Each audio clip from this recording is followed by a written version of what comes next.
Hearing of the Public Accountability Committee inquiry into the impact of the WestConnex project. Before I commence, I'd like to acknowledge the Gadigal people who are the traditional custodians of this land. I'd also like to pay respect to the elders past and present of the Eora Nation and extend that respect to other Aboriginals who may be present. Today we hear from the Department of Planning and Environment, the Environment Protection Authority, the Chair of the M4 East Air Quality Community Consultative Committee and Road and Maritime Services. Before we commence, I'd like to make some brief comments about the procedures for today's hearing.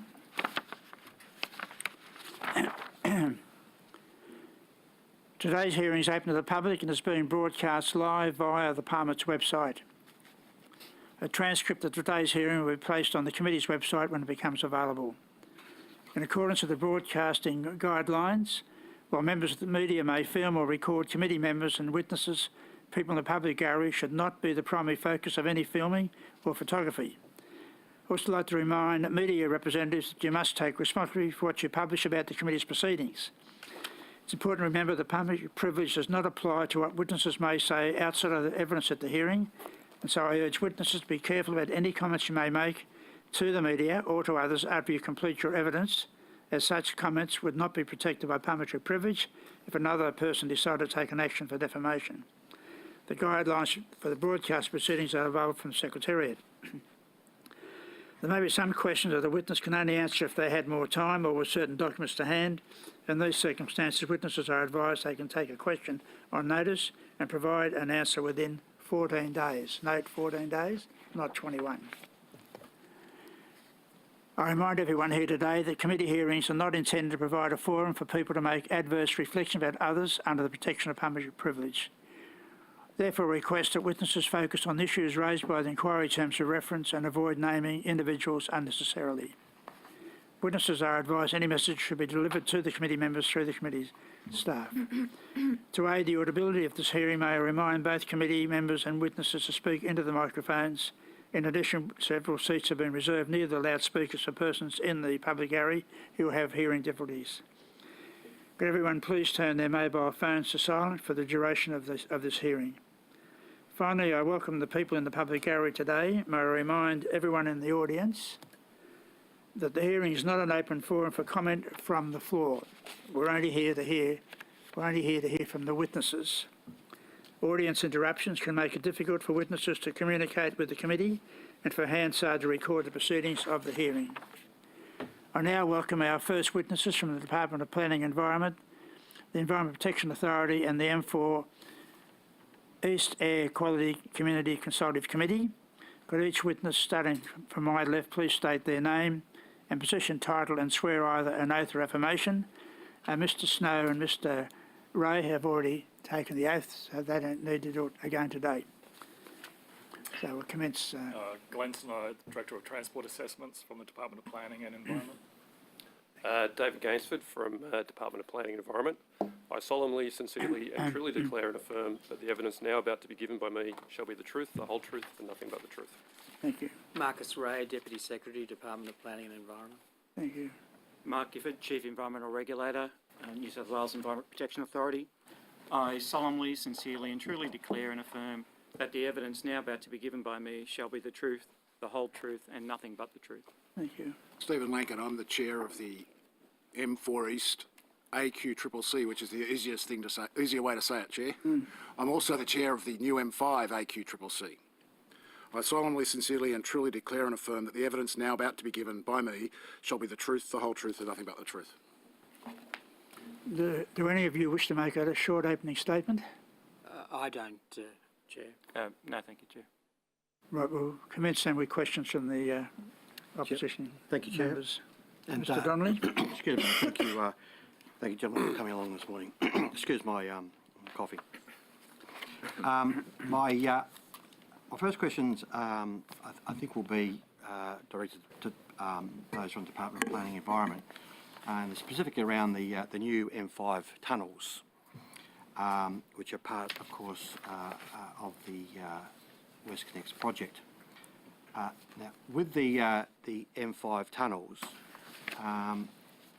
when were they originally approved? Can we have a date of when this part of the project was originally approved? Yes, we can.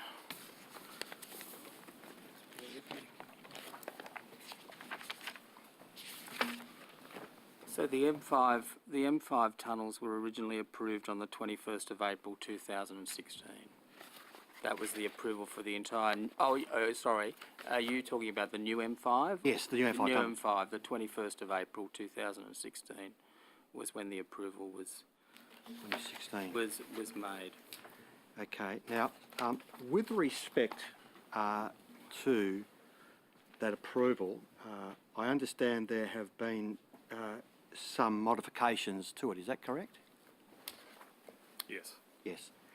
And do you have available to you the details of those modifications in terms of the numbers of them and the scope of them? I don't have those in front of me, no. Right. So you don't have any further information about these modifications. The information is available on our website. All the information is available there, including when they were lodged and when they were determined and all the documentation associated Could you with take those. that on notice then? Yep. Okay, thank you. Were any of the three of you involved in dealing with the matter of those modifications in terms of process inside the department? Yes. Right. That was you, Mr. Snow. So with respect to those modifications, do you know how many there were, or you don't know that? I don't recall the number. On the top of my head, there's been modifications to all projects, so Yeah. I don't know the total number for UM5. Okay. In terms of those modifications, just taking you back to what you can recall, what can you recall in terms of your work on any of those modifications? I do recall there was a modification on clarifying settlement criteria for one of those to make them more robust. Sorry, say Could that you, again, could you please. speak into that microphone? I Thank apologise. you. That's all right. I do recall there was a modification in relation to settlement requirement for the new M5 to make those more robust. So what does that mean? I didn't quite understand what that means. Settlement requirement. What does that So mean? that's in relation to any potential movement in the ground as a result of tunnelling. Right. So we improved the criteria in relation to that movement. Okay, so that's one you recall. What about other ones, modifications that you recall being involved in discussions over settling or dealing with? I don't recall any other modifications in relation to settlement. Other Well, than settlement. in settlement? terms of the M5 tunnel project, that's the only modification discussions you've been involved with? I can't say no. I have been involved in other modifications, but I don't remember the details of those. Okay. And no one, Mr. Ray, you're not aware of? No, I'd have to take that on notice, Mr. Donnelly. Okay. Well, with respect to the modifications, I understand there were modifications approved on the 30th of August 2017, the 14th of November 2017, the 7th of December 2017, the 5th of April 2018, the 30th of April 2018, and the 20th of August 2018. There's been a total of 6 modifications to the original approval. With respect to those modifications, on notice, I'm looking for details about who made the applications for those modifications, specifically. What were the details of those modifications? Why were they made? What's the impact of those modifications? And I might just pause there. As far as you know, are there any more modifications being currently looked at or have been foreshadowed with respect to the tunnels that you're aware of? I'm not aware of any in relation to the new M5, but there has just been a recent modification exhibited for the M4-M5 project. Right. And what does that provide for? The current modification for the M4-M5 project is in relation to the relocation of the Darley Road site Right. and changes to the Haberfield construction sites. Right. In terms of the matter of these modifications, are you aware of the arrangement of the Roads and Maritime Services indemnifying the Sydney Motorway Corporation for any extra costs associated with the modifications on this project? No, I'm not. So that's not been raised in any discussions with the department? I've no knowledge of those discussions. Right, okay. And I have no knowledge of those matters at all. It's not been raised. Well, on notice, can you just check to see in terms of any discussions that have taken place over these modifications? Yes, Mr Donnelly, I can partly answer your question. All the modifications would have been lodged by RMS. Yeah, I would have thought so, yes. Yes, so that would be the case because RMS is the holder of the approval, and only the holder of the approval can apply to modify. Right. So I'm confident in respect of that answer, and of course I will go away and answer those questions that you've asked on notice.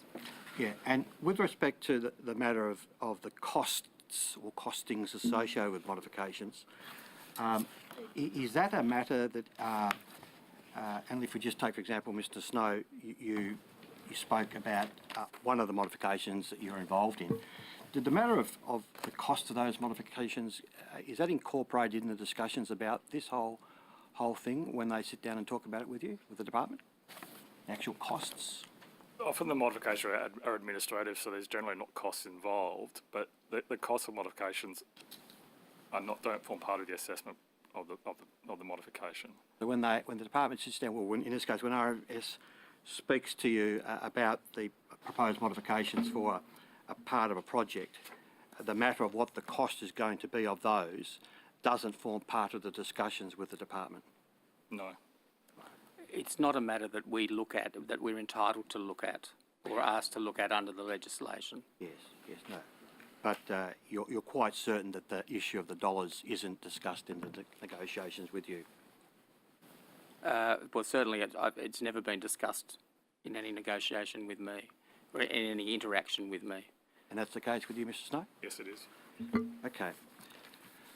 Just moving across to the EPA, if I could. With respect to the project, the WestConnex project, it obviously has component parts.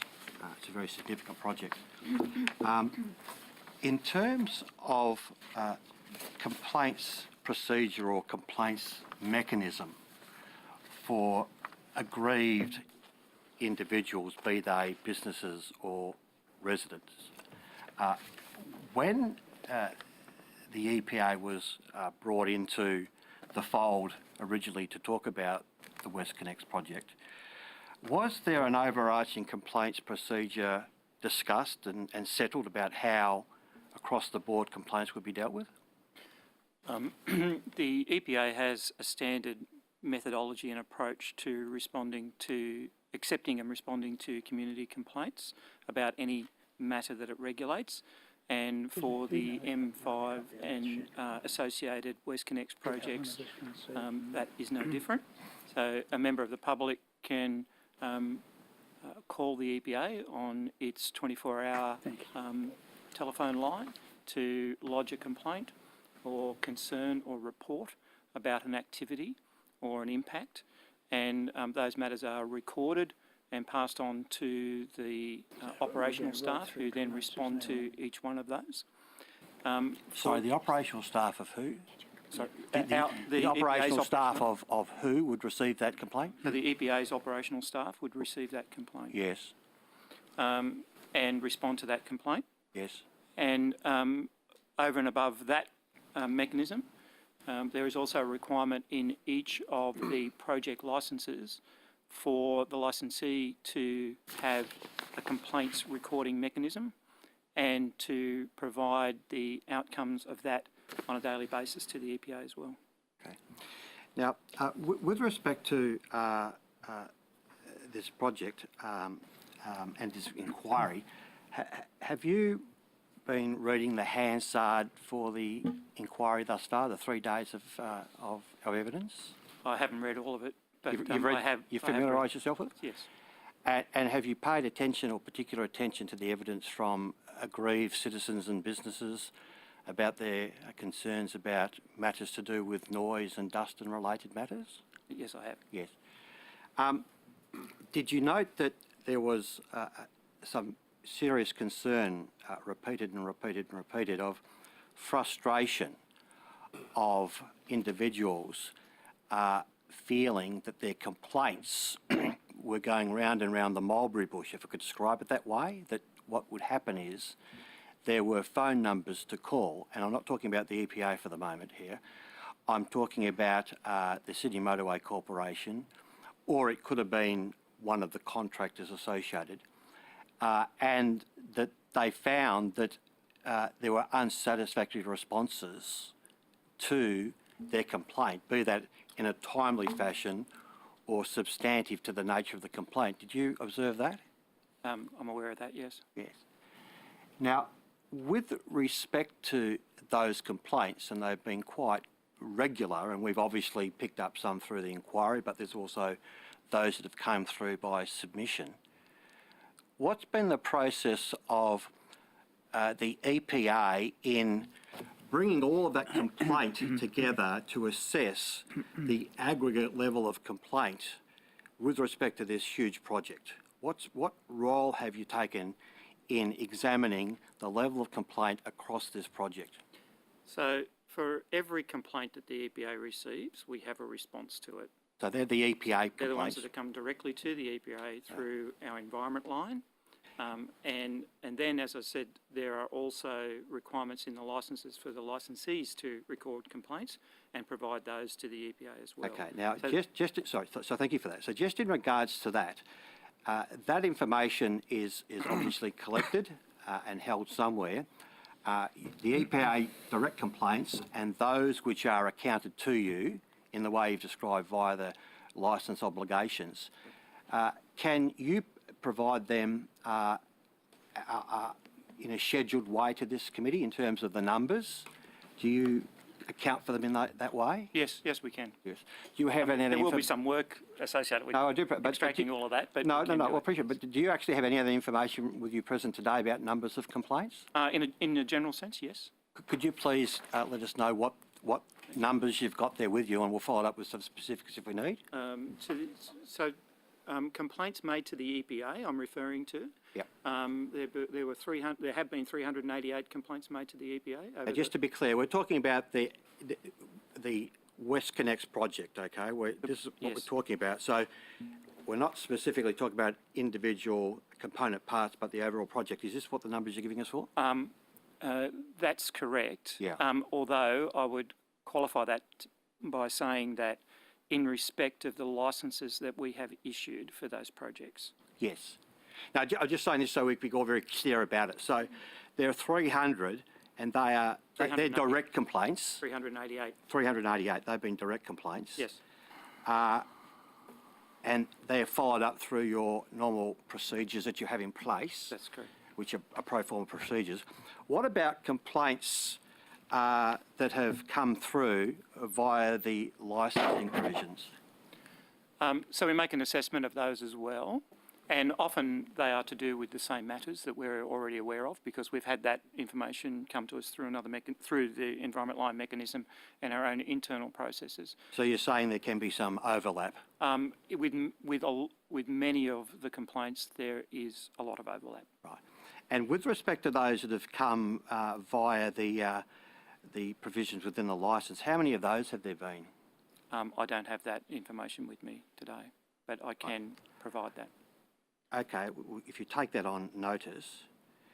Now, with respect to the provision of that information to you via the licence, that licence, does that apply specifically to individual contractors?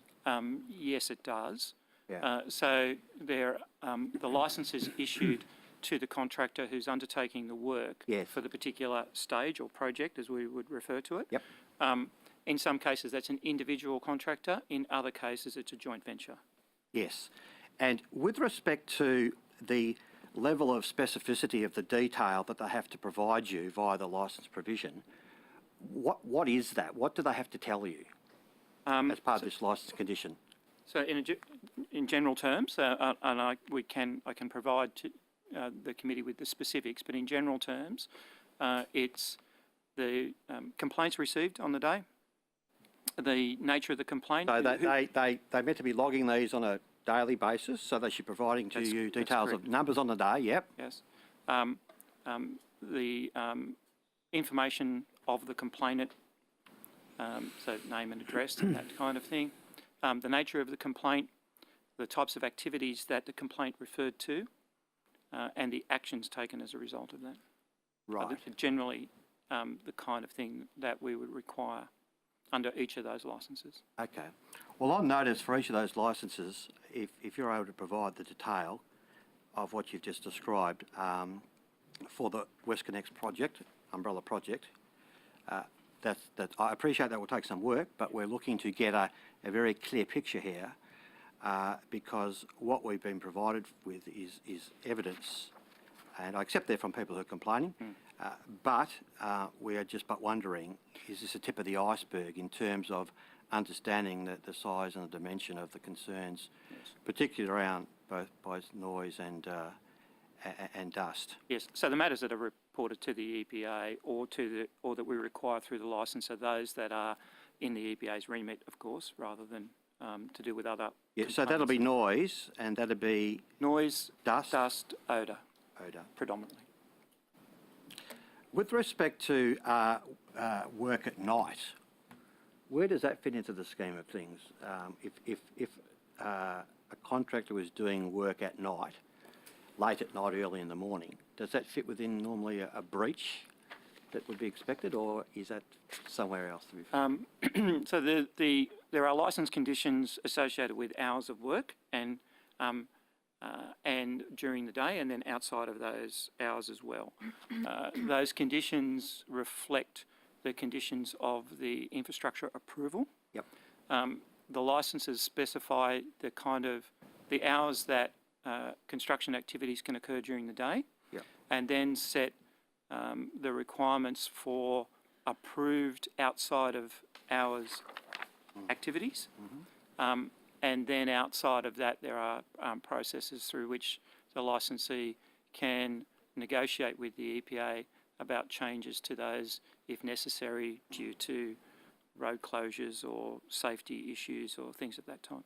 One of the constant themes in the complainants that we've heard from, both in oral evidence and submission, is that a matter occurs, they need it attended to because it's in real time right there, but they can't get action taken.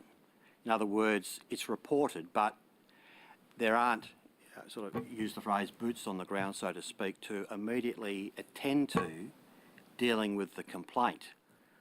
And I just have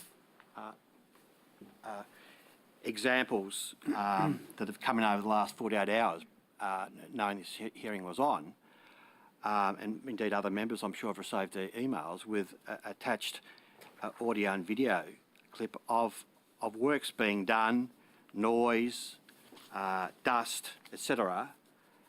And the people are saying it's still going on. You know, you've had 3 days worth of hearings. You know, complaints are there. People are complaining. That's now been put to the inquiry, but we can't get action taken to deal with these complaints in a timely fashion. We sort of ring up and either get the sort of runaround, or in some instances we don't even hear back at all.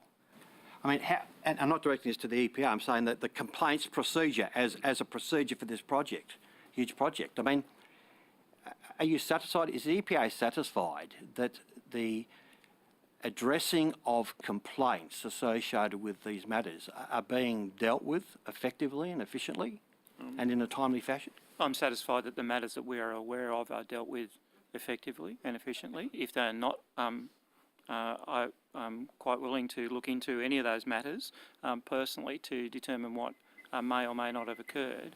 I would encourage any member of the public to contact the EPA if they are experiencing a lack of response from any of the contractors or companies undertaking the works as part of the overall projects. Good. We'll move Okay, on to the Greens. Kate Fearman. Thank you, Chair. I have a question, firstly to the EPA. This is in relation to your submission. So this is a submission to the EIS for the M4, M5 link. So there was a request for EPA comment that planning had requested. This letter is dated the 16th of October 2017. And this was when planning, I understand it, the EPA expressed serious concerns about the lack of detail in the EIS. Are you aware of that, Mr. Gifford? Not the specifics of that particular response that you're referring to, but in a general sense, yes. So it states in the letter that the EPA considers that the impacts of the project have not been fully quantified and the EPA cannot determine whether the mitigation measures proposed are appropriate. Can you explain or elaborate on why this was an issue? This was a letter signed by your Regional Director, Metropolitan. Not without looking at the detail of the response, but what I would say is that that's not unusual for the EPA to raise concerns about information that's been provided to us through an EIS process for any matter that we assess. And as a result of that, we have correspondence and engagement with, in the first instance, Department of Planning, and then work through what we feel is necessary and required in order for us to make a final determination, a final assessment to go towards the determination. Because then there was, I think, another correspondence, I think to you, Mr. Snow. This was correspondence, the submissions and preferred infrastructure report and draft conditions of approval again by the Regional Director, Metropolitan, 21st of February 2018. Again, it says the EPA notes that the proponent has addressed some of the EPA's concerns in relation to water, air, noise and contamination to the SBIR, but reiterates its previous advice that all impacts should be assessed in detail during the environmental impact assessment rather than under post-approval management plans. So several times the EPA has expressed concerns that there aren't enough detail, not enough detail has been provided. Mr. Gifford, surely you are aware of that? Yes, but there are further stages in the development assessment process that follow that. Mr. Snow, the New South Wales Health, I think, also raised concerns about this part of the process, similar concerns that not enough detail was provided. Are you aware of their submission? I'm aware they made a submission. I can't recall the exact detail though. I think they made a submission in relation to noise, again, that they're concerned about the impact, the cumulative impact of noise on people's health, and that, again, not enough mitigation measures were provided in that early stage. But just following on from my EPA colleague, we consulted further with EPA and Health on noise issues, and the department also shared the concern about cumulative What does that impacts. consultation look like, sorry, when you say you consulted with Health and EPA? So it's generally meetings with those agencies. Several meetings, or? Yes, there could be several meetings. And as we work who's through in the those issues. meetings? It would be myself and my staff that are looking after those projects, depending on what issues are being discussed, and representatives from the agencies. Okay, so do you think it's acceptable, or like are any other state significant infrastructures given planning approval only at the conceptual design phase, when most of the details about how it's actually going to be built have not been decided? Is that a usual believe thing? that the information that was provided for M4 and 5 project is consistent with the information we receive on other projects. In terms of WestConnex or other projects broadly? WestConnex and other projects broadly. What are the other projects? My team looks after infrastructure projects across the state, so rail, road projects across the state, like metro, inland rail. Can you take that on notice then, if you don't know the specific details of which projects have been approved with this level of, or lack of detail? Maybe if I could help try to answer that question. So the Department of Planning does often consider state significant infrastructure projects, as Mr. Snow is referring to. It's a common sort of practice for those projects to be at a relatively conceptual level by the nature of the large sort of linear nature of those projects. So certainly, you know, our experience is with light rail and the Sydney Metro projects and a number of projects that have come across the department's desk over the years. That's been, you know, the detail that we had for WestConnex was commensurate with those projects. So they're essentially approved without the detail, like really in terms of the impact on residents, which is what we've heard so much about during this inquiry.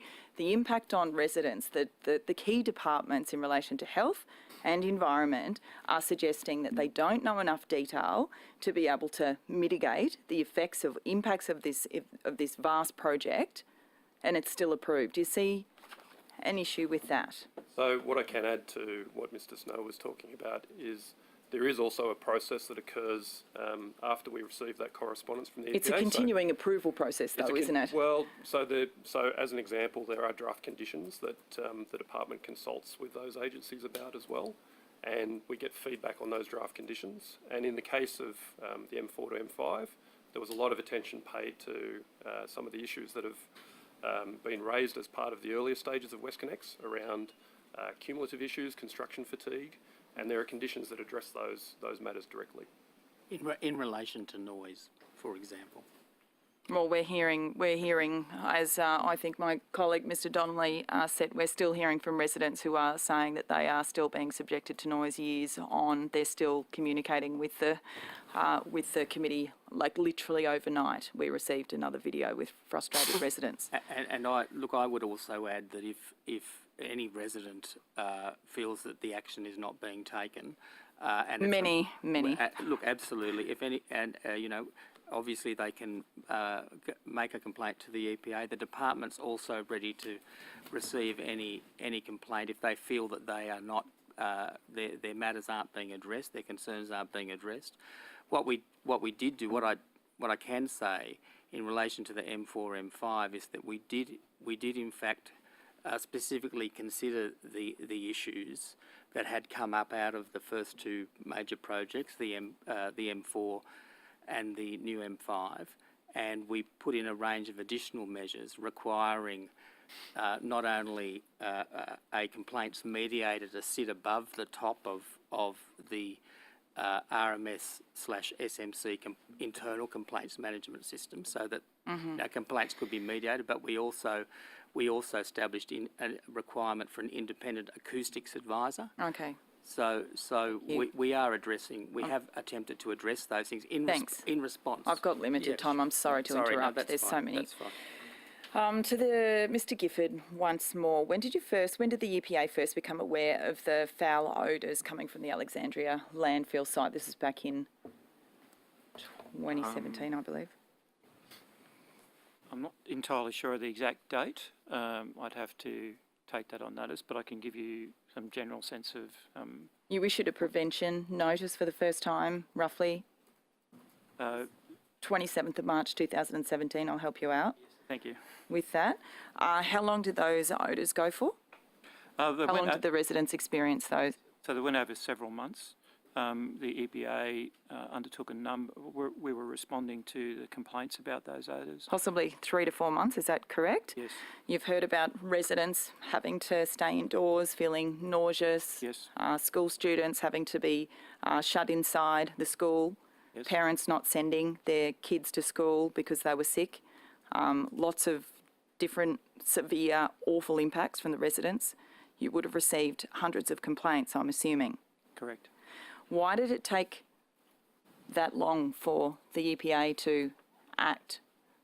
We acted immediately. Why could you not stop the odour?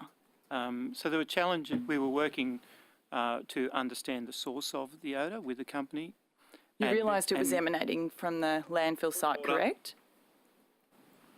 The witness is trying to answer the question and continually being interrupted. He should be allowed to answer the question. Quite interested in the answer, actually. She's trying to get her question and the answer. Could you Thank just you, give us the Chair. answer? So it was emanating from the landfill site, is that correct? That was where we thought it was emanating from. What we needed to do was to prove that source. Why didn't you issue a stop work order at any stage? There wasn't a need to issue a stop work order, and we don't have a power to issue a stop work order as such. Because it's critical state significant infrastructure, is that correct? Yes, but also because there wasn't, we can deal with these issues through other means Clearly you couldn't. in terms of addressing the way the activity is being undertaken, the mitigations that are being put in place, the responses that are being made to any particular issues that arise post those mitigations. And in this particular case, there were changes, there were periods of quite heavy wet weather during those months, and the source and type of odour was changing. We undertook many inspections of the premises, on site, around the perimeter, and in the area. We spoke to many of the residents to understand exactly what they were experiencing, when they were experiencing those odour impacts, and how they were. So in order to identify the source, pin it down, and work out what was the nature of the activity that was occurring, that was leading to the source of that odour. As a result of all of that work, we then launched a prosecution against the contractor, CPB Contractors, which is still in court at the moment, and with a number of charges alleging that they undertook activities that caused odour impacts on the residents. There are 4 charges against the company. They've pleaded guilty to those charges, and we're awaiting a sentencing hearing. Good, we'll move on to the government members. I have questions. I might just finish that off, because I mean, it's CPP Contractors. What were they doing? So CPB Contractors are the company that's undertaking the St Peter's Interchange project. And they're contracted to who? Who contracted them? Well, Could you get the microphone, Mr Mallard, so Can't hear you. we can hear your voice? Thank you, Mr. Ronald. Who they contracted to? Someone else wanted to. I think they're contracted to SMC. SMC. They're a contractor of SMC, I think. Okay, and so they were. I mean, we were just told it's coming out of the tip. It's more complex than that, is it? It is complex because on that site there is an historic landfill, that's correct. And the nature of the activities, the stages that it was at, the weather conditions, and the former landfill elements all create and interact in ways that were creating the odour, in our view. So were there good days and bad days? We've heard that from residents that there were. That's correct. And that was subject to what was going on in construction activity at the interchange? Yes, so we were raising the issues as they were coming to us through complaints by responding to them and engaging with the company. The company was also taking actions to address the odours, but they did persist, and it was the challenge was to then try and pin down exactly why that was happening. Very serious matter. I mean, we were told that the school teacher wouldn't allow children in the playground on Sundays. That's pretty serious. Yes, it was. That was why we took a prosecution against the company. I'm just surprised it took 3 to 4 months to resolve it.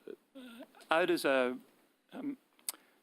very challenging matters to resolve in any circumstance. This is a particularly complex one, but in any circumstance they are challenging. I ask you if you made advice to the Department of Planning in terms of the conditions of the construction. Did you not foresee the tip landfill extracting putrefied waste that's been buried might have presented a serious issue of odour and health? I don't know the details, but my recollection is that those were matters that were raised at the time of the response from the EPA to the impact assessment process, yes. Okay. Peter. Thanks. My questions are to Mr. Lacken. Thanks for coming in today. You said you were the chair of something else other than the M4 East QCCC. AQCCC. AQCCC. The new M5 has an AQCCC. So M4, M5, yep. And essentially they're doing the same job. What is it? essentially. Okay. Just want to raise with you issues which have come past in relation to quality of air and air vents from the tunnels under the proposed things. Is that your area of expertise? No, Okay. Who's responsible for that? I don't know. Okay. Oh, sorry, it would be better for the people from planning and EPA to answer that question. I facilitate a process, Mr. Phelps. Okay. I'm not an expert on these issues. What does the Air Quality Community Consultative Committee discuss if it's not discussing the airflow out of proposed tunnels? Sorry, that's a very broad question. I don't know what you mean. It discusses a number of things Yeah. that are set out in the conditions of approval. And its remit is also reinforced in the terms of reference of those committees, both of which you have available to you on websites.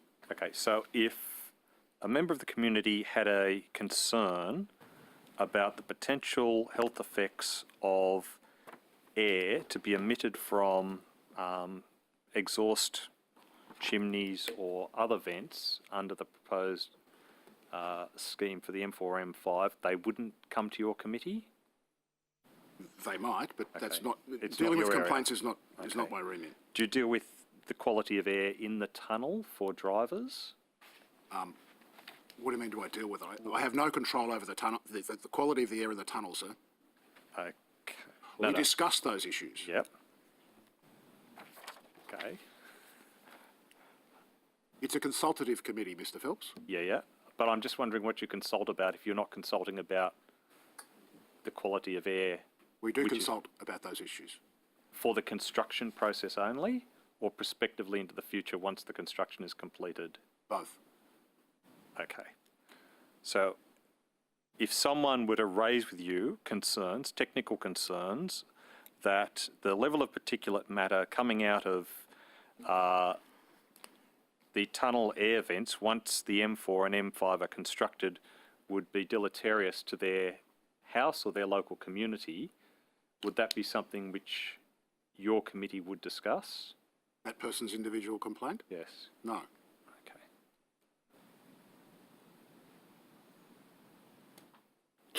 So what do you see It's the a role of very, your it's a committee? very strange community consultative committee then. Well, Sorry, I I asked. don't, I don't, I don't I thought understand the that's what Peter comment. asked, what What he do you, discussed. what is the role of your committee then?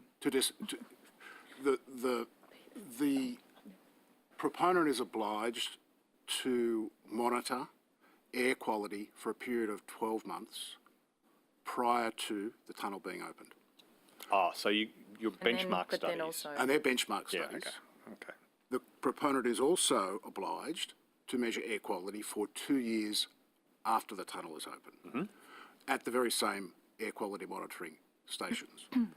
The Community Consultative Committee, one of its roles in relation to the question you asked, Mr. Phelps, is to examine the results of that air quality monitoring pre and post construction, and certainly the impacts of any air quality degradation are matters which the community would be consulted about.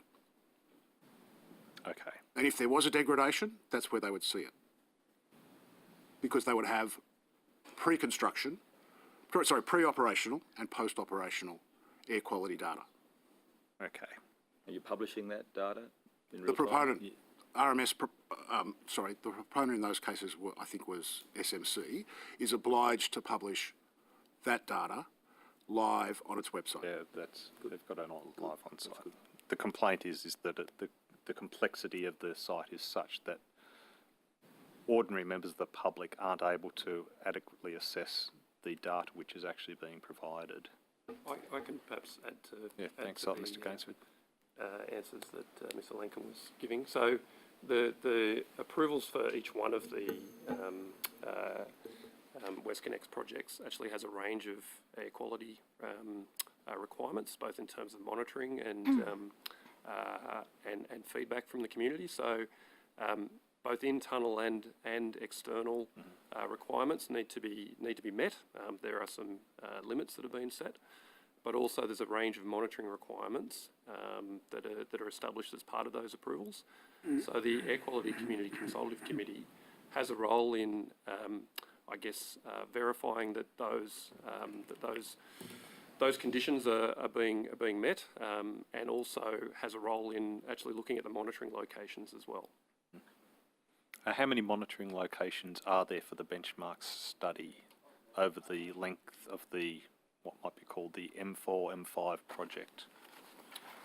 So I'd have to probably take that on notice. That's okay, take it on notice. Is it like 2 or 3 or 10, or what sort of parameters, what sort of numbers are we looking at for? Because the argument will be you only set up a small number of monitors and you're not accurately assessing what's happening in my street. I can provide some advice on that. I can find the numbers for you, but the monitoring locations assist in verifying the model. So the monitoring, as I said, assists in verifying the model, so that assists in determining the specific air quality at specific locations. No, I got no problem. I think it's an excellent suggestion to get benchmark studies up, because the argument which has been raised relates to the potential impact once it's opened. If you have benchmarking studies which indicate lower levels of particulate matter after the introduction, then that will largely dissipate any legitimate criticisms of air quality.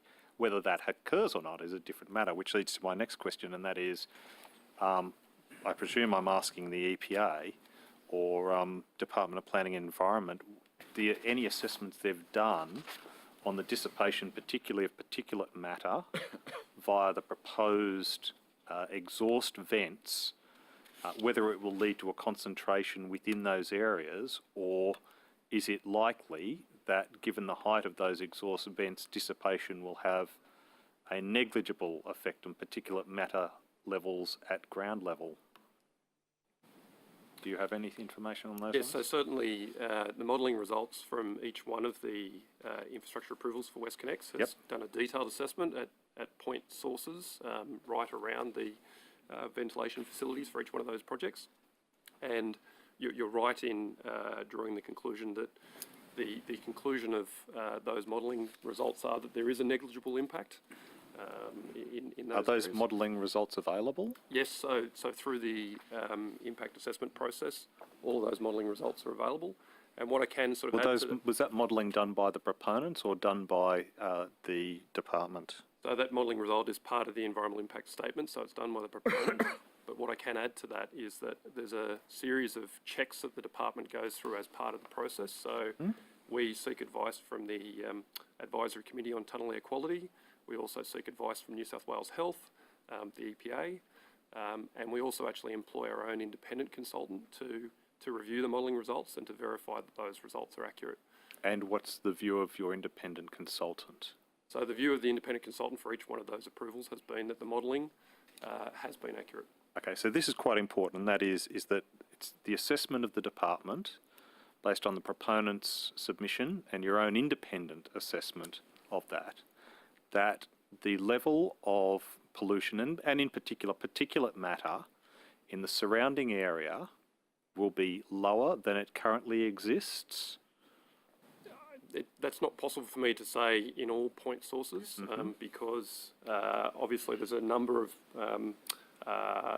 locations where the air quality modelling considers. So, okay, Mr. Gainsborough, I'll make it easier for you. The argument which has been used to criticise this is that at the current time you have a level of particulate matter from surface traffic, but that's spread out over a wide area, and therefore individual concentrations at particular areas are, while undesirable, because a lot of these residents just don't like cars and trucks at all, while undesirable, are nevertheless are spread out over a wide area, whereas with the creation of these exhaust vents, what you will have is, particularly within 250 metres of the exhaust vents, significantly higher levels of particulate matter, because you are concentrating the entire length of the carriageway where there would have normal dissipation at ground level, and you are putting it up a chimney, and therefore within 250 metres of those areas there will be higher levels of pollutant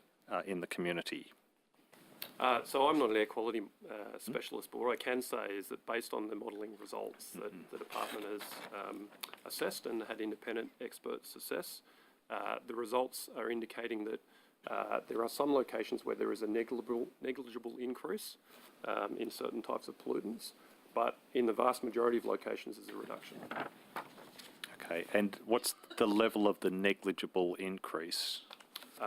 So it varies, obviously, between projects, and it varies between locations. Would you be able to take that on notice and provide for those individual locations? I mean, all of that, happy to do that. All of that information is within the approval document. And the next question is that given that there is to be, as you said, negligible, but nevertheless an increase in certain areas, is there an argument in that instance for the introduction of scrubbers or some form of technology to reduce the level of pollutants? So what the department has done is to, again, base its assessment on the basis of the independent advice and the expert advice that we've received. And that's on the basis of the proposals that have been put to us, which don't include those types of scrubbers and those types of facilities, but to protect against future technological advances and issues that may occur if the modelling is not actually seen as being accurate. There is also a condition which is part of each one of those infrastructure approvals, which requires the ability to actually retrofit those tunnels. So they could be retrofitted if the modelling does not coincide with the observed post-construction emissions regime. That's correct. Is that unique to these tunnels? That ability to retrofit, or have they all been built that way? It's something that we've actually put as a requirement on tunnels, I think since the WestConnex assessment. I think it goes back to Lane Cove Tunnel. Probably since the original M5. No, I don't Well, the original, no, from the M5 East, I think Yeah. you'll find, and I think, correct me if I'm wrong, but when, after the 2011 one was actually fitted, wasn't it? There was a trial that was done, and again, I'm not an expert in air quality, but there was a trial that was done on the M4 East, that's correct. That's right, and M5 East, sorry. it was removed. Yes? That's my We've still got understanding. time, Reverend Noel? Yes, We haven't dinged yet. Mr. Gifford, back to you again. I wouldn't mind just touching on the issue of the government's announced an annual requirement of an annual licence for stacks, and obviously how it impacts upon this project. But across the board, how is the EPA going to be operationally managing that process? So yes, that's correct. The government has announced that the EPA will be the regulator of ventilation systems from tunnels. We're currently working through how that will work in practice and what the requirements will be for each of the motorway operators with respect to the licence requirements. In a general sense, the licence, it will follow, I guess, the logic that's just been outlined by my planning colleague, that the stacks have requirements in the development consents to meet specific standards and concentrations. The modelling determine what that should be. The ongoing monitoring will determine whether or not they're being met, and that's what the EPA will be looking at. This is on the WestConnex, and then historically, because it's retrospective. It'll be retrospective as well. So it'll be current tunnels that have ventilation facilities with stacks. So it's the ventilation facility and the stack that's being licensed and regulated by the EPA, and future ones as well. So what would you do if it's shown that it's not complying? So we would approach it in the way that we approach these issues with any other regulated entity, and so that is to understand the nature of what's occurring, why it's occurred, and require the operator to provide us with the evidence of that, and we would assess that evidence and then make a determination about the action that we would take with respect to that. That might be requiring them to undertake certain activities in different ways, or it might be to undertake what we call a pollution reduction program that is a sort of a benchmark study to determine what's happened, why it's happening, and then what retrofitting or mitigation strategies might be needed post that. And is that a transparent process that the public will participate in? Yes. any change to an environment protection licence condition that hasn't been subject to consultation through a development consent type process, we're required to make that publicly available and invite public submissions to it. But the public can and do provide us with submissions to our environment protection licences at any time. Environment protection licences can be varied at any time, and after assessment by the EPA. And then on occasion we do proactively seek that engagement as well. I put it to you that the public will be looking towards the EPA as the honest policeman on the beat on this one. They're very concerned around the emissions from stacks. That goes back many years, not just this project. So that will put a lot of pressure upon you to your organisation to be transparent and to be consultative. Yes, that's right. I'm quite aware of those expectations, and we're planning for that. Okay, thank you. Dr. Phelps, I can actually answer one of your questions. You asked how many monitoring stations have been established on the M4 East. There's 6. They're at Haberfield Public School, Ramsay Street at Haberfield, Concord Oval at Concord, St Luke's Park at Concord, Powell's Creek at Homebush, and Allen Street at North Strathfield. Okay, thanks. And presumably there'll be similar stations on M5? Yes. Comparable numbers, 6 over that distance or so? Or is that to be There would determined? usually be at least one location next to each ventilation outlet. Okay, that's fine. Also to Mr Gifford, just to confirm, Roselle's air quality monitoring station is up and running? That's my understanding. The EPA doesn't run the statewide ambient air monitoring network. The Office of Environment and Heritage does, but that's my understanding that particular station's up and running. Okay. And that's currently showing all air quality in the very good range, bar particulate matter, which is in the good range. Sorry, I shouldn't ask you that question, seeing I'm looking at it at the moment, but I can... But that would be my expectation, as we know from the quite extensive ambient air quality monitoring network in New South Wales, and in particular in the Greater Sydney metropolitan area, that air quality in Sydney is generally good to very good. Thank you. Thank you. I've just got some general questions. Earlier, I think Mr Gifford, you gave the number of complaints, 388. I did, Chair. Could you provide us with the categories of those complaints? No. Or do you know the categories now? I can give you a They're general only to the EPA. sense, but I can do that on notice as well. I think they are largely noise, dust, and there was a significant number that were associated with the odour issue at the M5 East St Peter's interchange. What I was after was a number of complaints on each of the categories. Would you I'd have to take that on notice, Chair. would you? Yes. No. Is there any liaison then between you and that consultative committee if there's complaints about air quality? I'm just wondering how your committee gets this detail. Do you get it from Mr Gifford? Matters referred to your committee? Details of complaints, no, Chair, not at this stage. That may occur if, when the tunnels are open, but at this stage, no. So you're not getting complaints? Well, it's not my role to take complaints, Chair. It's my role to conduct a committee in accordance with the conditions of approval and the terms of reference that have been published. So if there are complaints about air quality, wouldn't they be referred to you? No, they're referred to the EPA, as my understanding, Chair. But I meant to get from you the community response or involvement. How does the community get involved if it's a community consultative committee? As I said, How do you consult with the community then? well, there are members of the community appointed to that committee, and they consult in relation to the outcomes of the air quality monitoring that come from the monitoring stations that the proponent is obliged to So put in nothing's place. coming directly to your committee? Well, not at this stage, Chair, no, not complaints. They would go to the EPA, as I understand it. And do they consult with you? EPA, they don't have an obligation to consult with me. So they don't consult with you or give you any information? Chair, could I just add to that? Just trying to work out how the liaison works between the No, EPA and the committee. there's no obligation for the EPA to be part of my committee, Chair.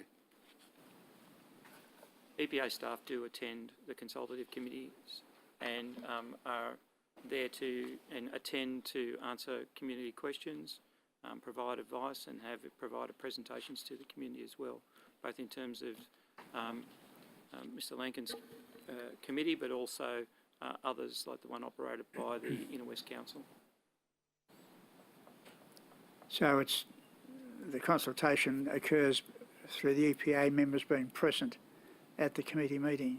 From the EPA perspective, that is just one avenue of consultation. And So we consult directly with complainants, committee members who provide reports to the EPA directly. We engage through the established community consultative committees and in any other way that the community would wish us to be present and provide advice, respond to issues. We endeavour to be as open and transparent as we can and work with the community and individuals through these projects and any other that we're involved in. so how many EPA staff would be at the meeting? Would you have at least one or two? At least one, sometimes more. So you have to liaise then on the meeting dates as well, so you know exactly when the committee's meeting? Correct, Chair. We know when the meetings are occurring. Good.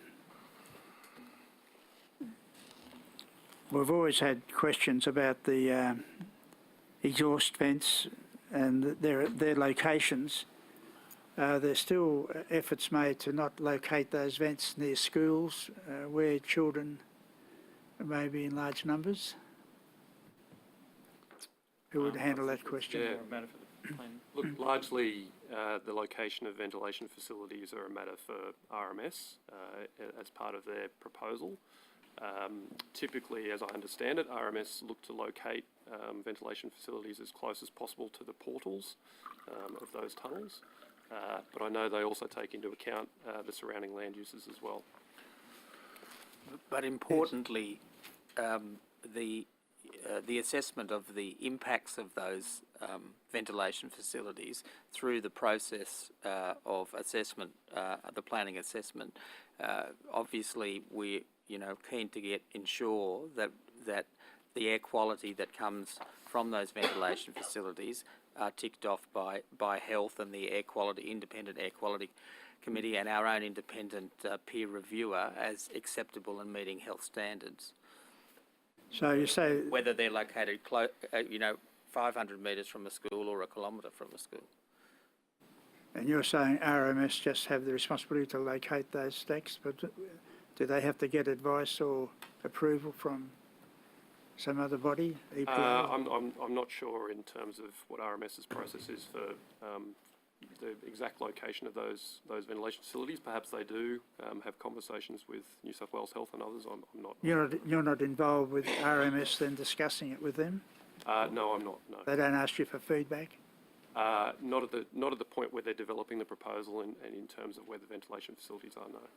Have you had the opportunity to look at where the stacks have been located or will be located?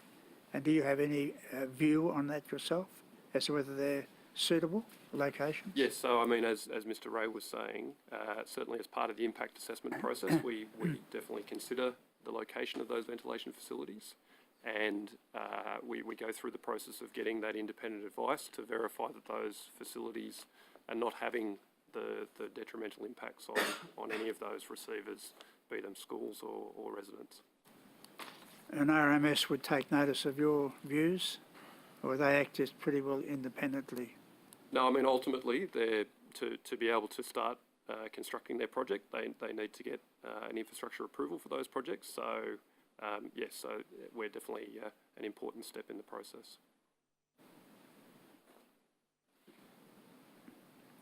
There have been some discussions about the new tunnels that are being built and the length. So I think one's a kilometre. What's the length of the longest tunnel? Off the top in the of my WestConnex? head, I know some of the tunnels. I think the M4 to M5 tunnel is 7.6 kilometres long, or How something many? that 7.6 kilometres, I think, from memory. 7.6. Some of the tunnels are quite lengthy. The M5, the new M5 would be about as long as that as well. The M4 East is shorter. So my question then is, has the length of those tunnels created special problems? I don't know what the other solution would have been, to have had shorter tunnels, but Big bridge. has that length created problems with air pollution and so on? Well, no, the Number of stacks you need and things. So, no, the assessment has shown that the standards for, whether it's, dust or air or what have you, are within what the acceptable health limits. So that's the ultimate finding of the assessment, with the independent advice from the EPA Health. The chief scientists chaired air quality committee, and our own independent reviewer, is that on the modelling, those standards will be met. Because construction obviously has been undertaken, was there lengthy discussions about another option to have above ground roadways rather than tunnels? Was tunnels always the first option? Look at I'm not aware of any discussion to actually put an elevated roadway as an alternative. I think when the original concept for WestConnex was proposed, there was a cut and cover proposal, or a cut and half cover proposal, if I can call it that, which would have the motorway in a slot, which would be partly open to the air. No, it's Parramatta Road. But on Parramatta Road, but that wasn't proceeded with. So certainly, by the time any application came to the department, it's always been a question of a tunnel with.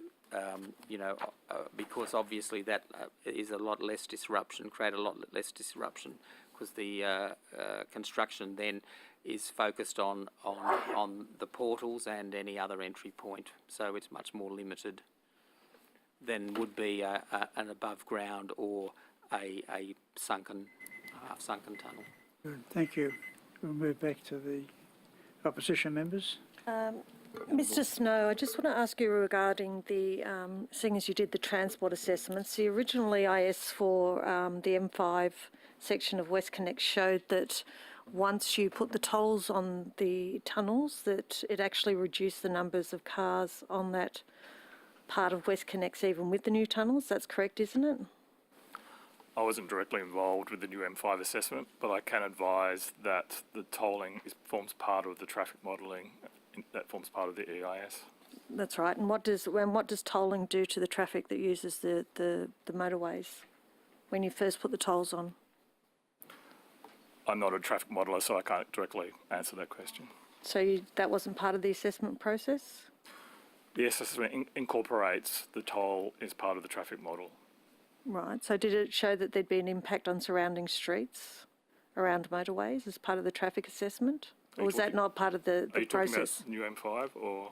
Well, the new M5 and the M4 East. As I said, I can't answer directly in relation to the M5. I was involved with the M4-M5 project, and the project does identify changes in traffic in surface streets. And that was an increase? It changes depending on where the location of the street is. But sometimes it is an increase.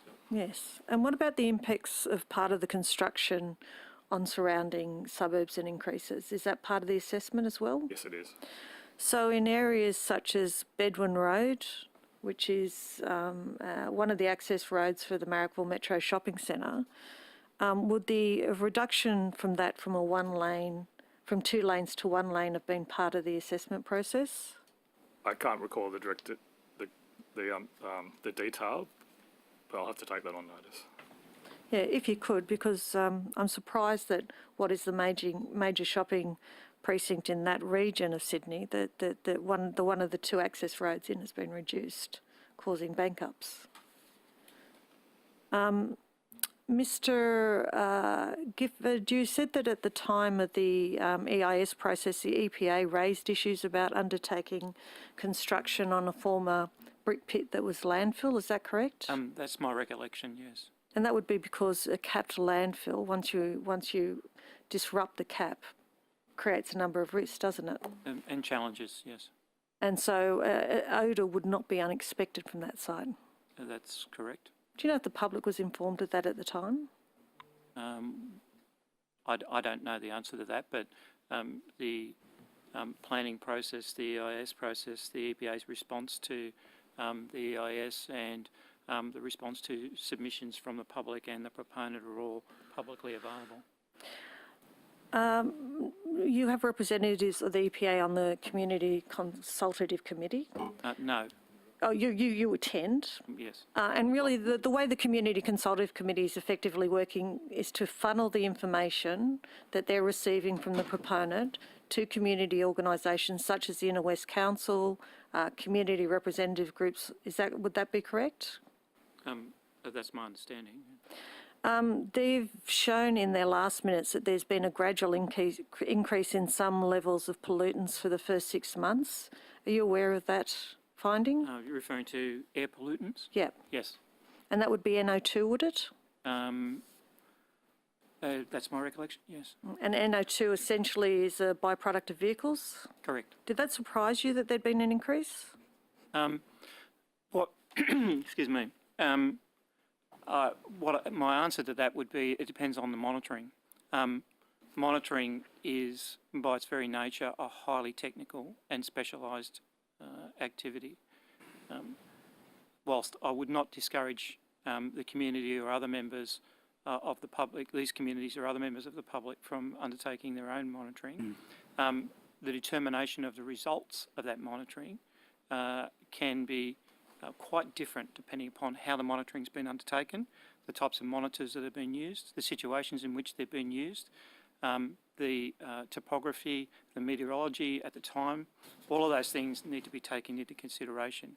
So whilst I would characterise that kind of monitoring as being perhaps indicative of the need to consider it against the ambient air quality monitoring that is undertaken against the national standards, utilising and in association with the Australian standards that is undertaken by the Offices of Environment and Heritage across Sydney, because that monitoring meets the kinds of conditions I just outlined. So, sorry, could I just be clear? Are you confident in the monitoring that's happening? Is that that 6 months of monitoring that showed the gradual increase? Are you saying that's best practice, or you're saying that there are different practices and some will pick up different types? I understood you were referring to monitoring undertaken by community members. No. It's the monitoring that has been provided as part of the Community Consultative Committee. Is that monitoring results from the monitoring stations that are that's established correct. by the licensees That's or right. by the operators? That's or correct. By the licensees, yep. I don't recall exactly, and perhaps my planning colleagues may know, the requirements for the monitoring that has been established and undertaken by the proponents of the projects. My comments about the standards apply though. There are national standards for monitoring, and to have confidence in the data from that monitoring, they must meet those national standards. Yes, and the monitoring that will have been undertaken by Mr. Lankin's organisation would have been meeting the national standard, yes? I'm not aware that Mr. Sorry, I need to Lincoln- correct that. I don't conduct monitoring. No. My organisation does not conduct monitoring. No, I understand that. It's the proponent, and they feed the data to you as part of the community consultative undertakings. Through an independent organisation. That's right. That manages the monitoring stations, is my understanding. Yeah, that's right. And then you, as part of receiving that information, hold meetings with organisations and community consultations where that data is discussed, yes? That data is That's discussed, right. yes. And in the last set of minutes of your organisation, it showed that there'd been a gradual increase in some levels of pollutants in the first 6 months. Yes? That was a question That's that was right. raised at the last meeting, yes. Mr Gifford, do you also, I assume, still monitor the Torella stack of the M5 East, the existing stacks? That's an EPA role? No, the EPA doesn't have a role in currently operating motorways or the ventilation facilities. All right, so who's monitoring those at the moment? It's the Department of Planning's monitoring those. Well, under a similar condition, the RMS is responsible for producing the monitoring, and it goes through the same process. And has the Torella stack ever exceeded the levels that are considered safe? I'd have to take that on notice. Thank you. Just returning to Mr Gifford, if I could. Thank you, Mr Chair. Just so we just tie this off, with respect to the ability to sort of establish the extent of the complaints with the project, we've got the direct complaints to the EPA, and then we've got the complaints that come via obligations under the licence to the various entities, contractors, etc. Is there any other route in which complaints might end up to the EPA in regard to the WestConnex project, or that would actually cover off how you would get the complete picture about the numbers of complaints?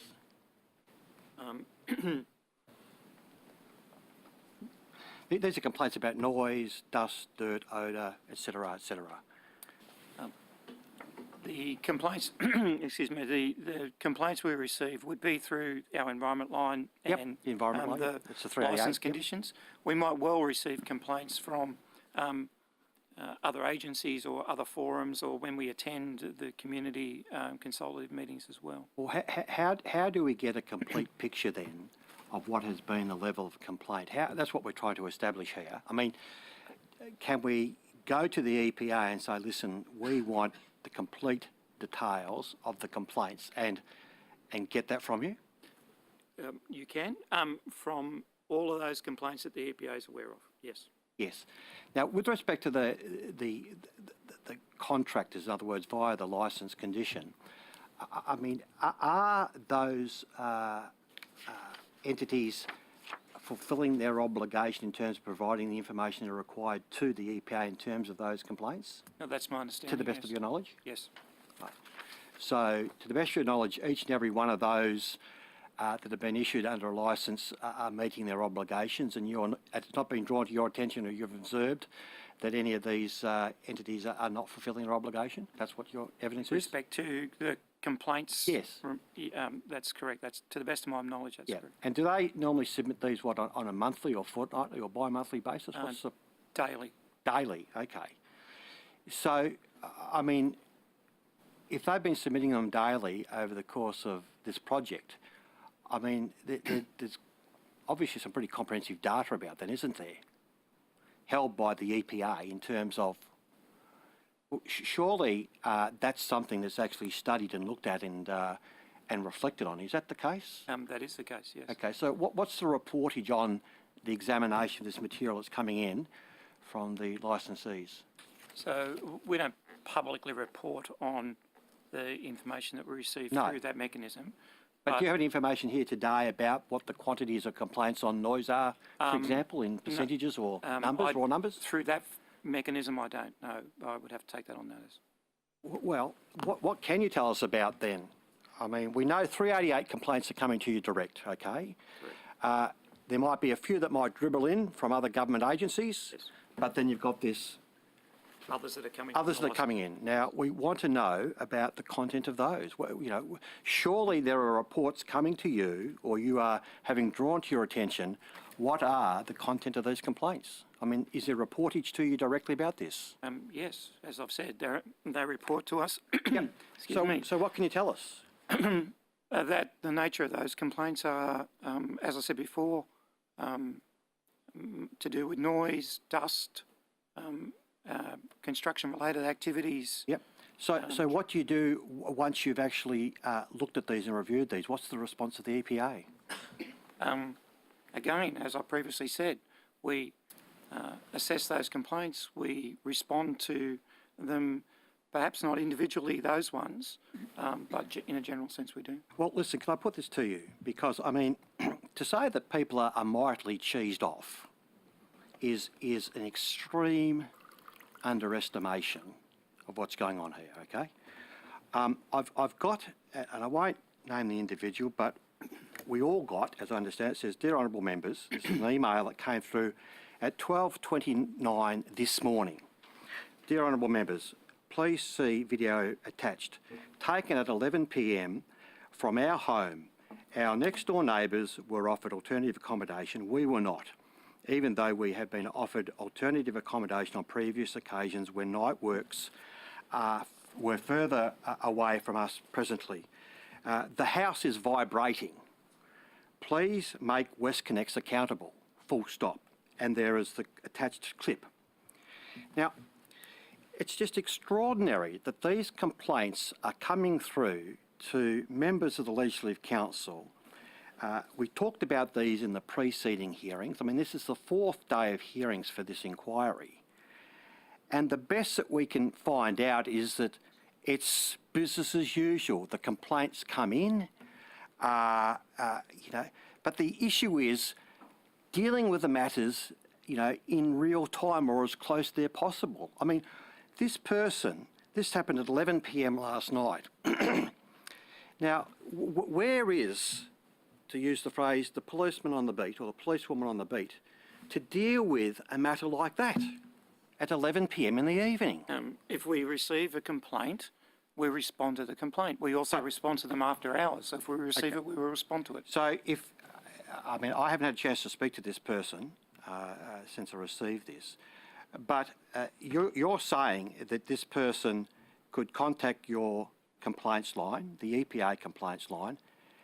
They're complaining to you down the telephone of all this going on. Hear this, put the phone out. What would you do? What would the EPA do? We would assess whether or not there is something that the activity could do to mitigate that impact. And would that happen there and then? Generally speaking, yes. So what are the numbers of people on the ground available to respond to complaints associated with the WestConnex project? In terms of employed by the EPA? So the EPA has a team that deals with the infrastructure projects. Yes. There are a number of staff in that team. That team is available to respond to complaints. After hours, we run a roster system for response to complaints received through the environment line. So, dealing with complaints like this one that I've just mentioned, would that be an example typically if you had a complainant saying, listen, there's this noise going on, the house is vibrating, etc., etc. Would that be an instance where you would send someone out to have a look at what's going on? Given the circumstances you've just described, most likely, yes. Why would it not be a far better way of dealing with these complaints which are manifest on this project that it's all made very clear to the public that the complaints be lodged directly with the EPA and nobody else? In other words, these attempts to ring up WestConnex, these attempts to make contact with a contractor or whatever, of which there's plenty of evidence that the citizens are caught up by this project are trying to do, just are driving people around the twist. I mean, why would this project not simply have a straightforward mechanism whereby if there's complaint about a matter, the place to ring is go directly to the EPA and the EPA will look at it, make an assessment and deal with it? Why would that not be a better way of dealing with the complaints associated with this project? The EPA is quite happy to receive any complaints through its environment line. We do so, we advertise it, we make it available. No, but the point is, with respect to the people out there, that they have mixed information about where they lodge their complaints. I mean, I can't believe that you've only got, you're saying got 388 complaints that have come through to you. I mean, we're going to find out directly to you, we're going to find out about how many of these other complaints pursuant to the licence provision are getting. Yes. But I would suspect that they would go into the thousands. I mean, is that a fair assessment? There would be thousands of complaints coming to you via that line? I don't know how many there are. You don't know. So you don't know, you couldn't even give a rough number about the complaints that have come in. I mean, you're getting this information presented to you, you're seeing it, and you can't even give us an approximate number. I don't receive it personally, and I don't have the details of the numbers. And this is the chief agency in the state responsible for environmental matters. Well, we received them, as I've said, we received those complaints and we assess them. I don't personally receive them. We'll move on to the Green member. Thank you, Kate Chair. Going back to the 6 air quality monitoring sites you referred to as part of the M4 East, who is responsible for those air quality monitoring sites? RMS is responsible for setting those monitoring sites up. Who owns them and who monitors the data? Who's the company basically that undertakes the work? Oh, well, you'd have to ask RMS in terms of whether they've contracted out the responsibility for those monitoring stations. Right, so I understand it's actually the proponent who pays for this air quality monitoring, not RMS, is that correct? Well, So it's SMC and the contractors? In terms of the infrastructure approval, RMS are the owners of that infrastructure approval, so those requirements under the infrastructure approval in terms of Yes, conditions but those are RMS. companies are contracted by the proponent. The company undertaking the air quality monitoring is contracted by the proponent, is that correct? Look, I'm not aware of the contracting. Mr. Lankin, relationships. is that correct? As far as I know, that's correct, yes. So did you say before that they were independent? There's a company, as I understand it, that's independent to the... The company is called, do you have the name of that? Ecotech, is that correct? Not off the top of my head, but I can take it on notice. So when you're saying that the company is within the minutes of- independent, you said to the committee the company is independent, but it's contracted by the proponents. Does that sound like independence to you, Mr. Lankin? That's not for me to judge. But that's what you said to the That's what committee? That's what the conditions require. That's what you said to the committee. Let's go back. You said they were independent monitoring. Does it sound independent to you if the proponent is paying for them to undertake the air quality monitoring? I use the word independent because that's what they were called. Their independence is a matter for other people, not for me. So they were called that by The conditions of approval. the conditions I of understand. approval said that an independent air quality monitoring must take place. That's as I understand it. So therefore, do you think independent air quality monitoring is taking place? That's not for me to judge. You're the chair of the air quality committee. Yes, I am. What does independent air quality monitoring look like to you? I know what it looks like in terms of the conditions of approval. I'm not an expert on air quality. So we've received some evidence, this committee, of some basically air pollution at various monitoring stations. Some of the community has examined some of the data. I'm sure you're aware of it. Haberfield School, nitrogen dioxide levels alarmingly high. Does the committee discuss that? Yes. How do they alert the community to that high level of pollution? How does who? When The community. there's high levels of pollution. So I get, like every day in my inbox, I get an email from the Office of Environment and Heritage, which is essentially, I think it's air quality monitoring. It tells me about air quality data.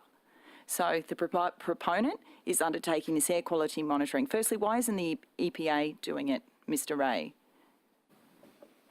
Why hasn't the EPA, for example, been chosen to monitor these air monitoring sites, do you think?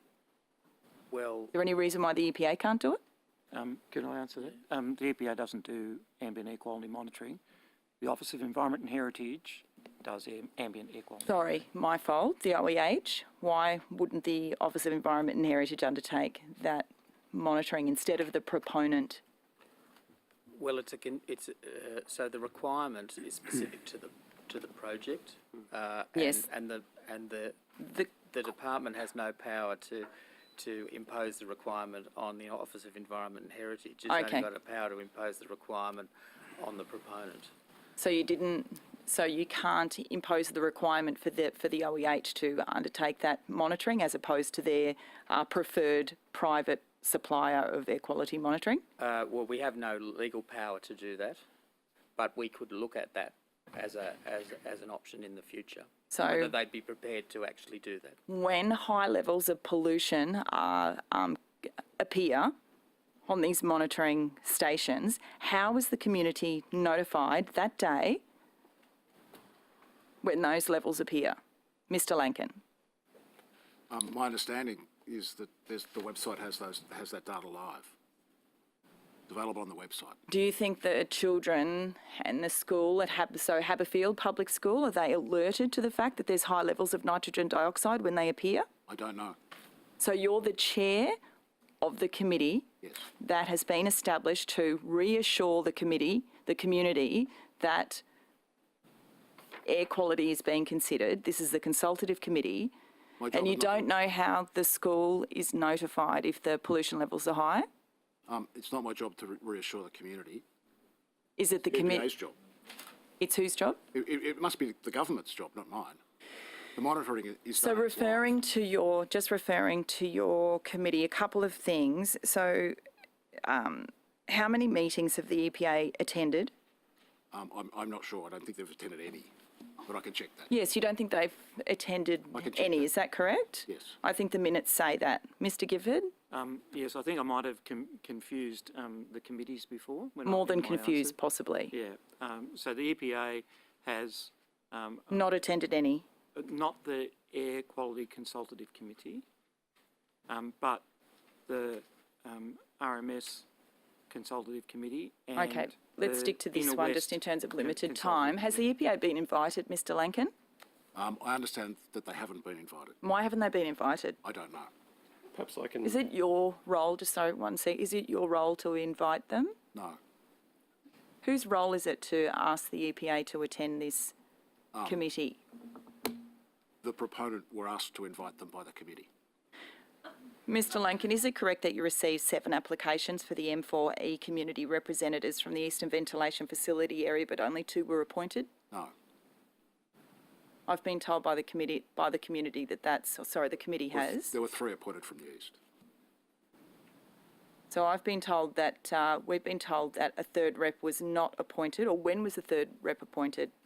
For the east, there are 3 reps appointed for the When east. was the 3rd rep appointed? When the committee was established. So another accusation, I think, in terms of how this committee is running is that the names of the community representatives have been kept quiet. Is that correct? They haven't been published, that's correct, Why aren't they being published? because people are entitled to their privacy. So have these community representatives asked for their names not to be published? I'm not sure whether they've been asked, it's my assumption.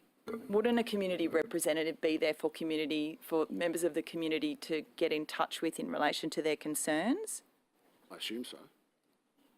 So we've heard from witnesses, community members, who don't know who the community members are on these committees because your committee won't publish their names. Do you see that as a concern? My name is published. These are members of the community on a committee. They do not need to be kept private, surely. Have they requested that? That's been my assumption, and I will Your check it with them at assumption? the next meeting if you like. And somebody has requested that, and I will. So at the next meeting, you'll ask the community representatives if they don't mind that their names are published so that community members can get in touch with their community representatives. Yes, I will. Wow.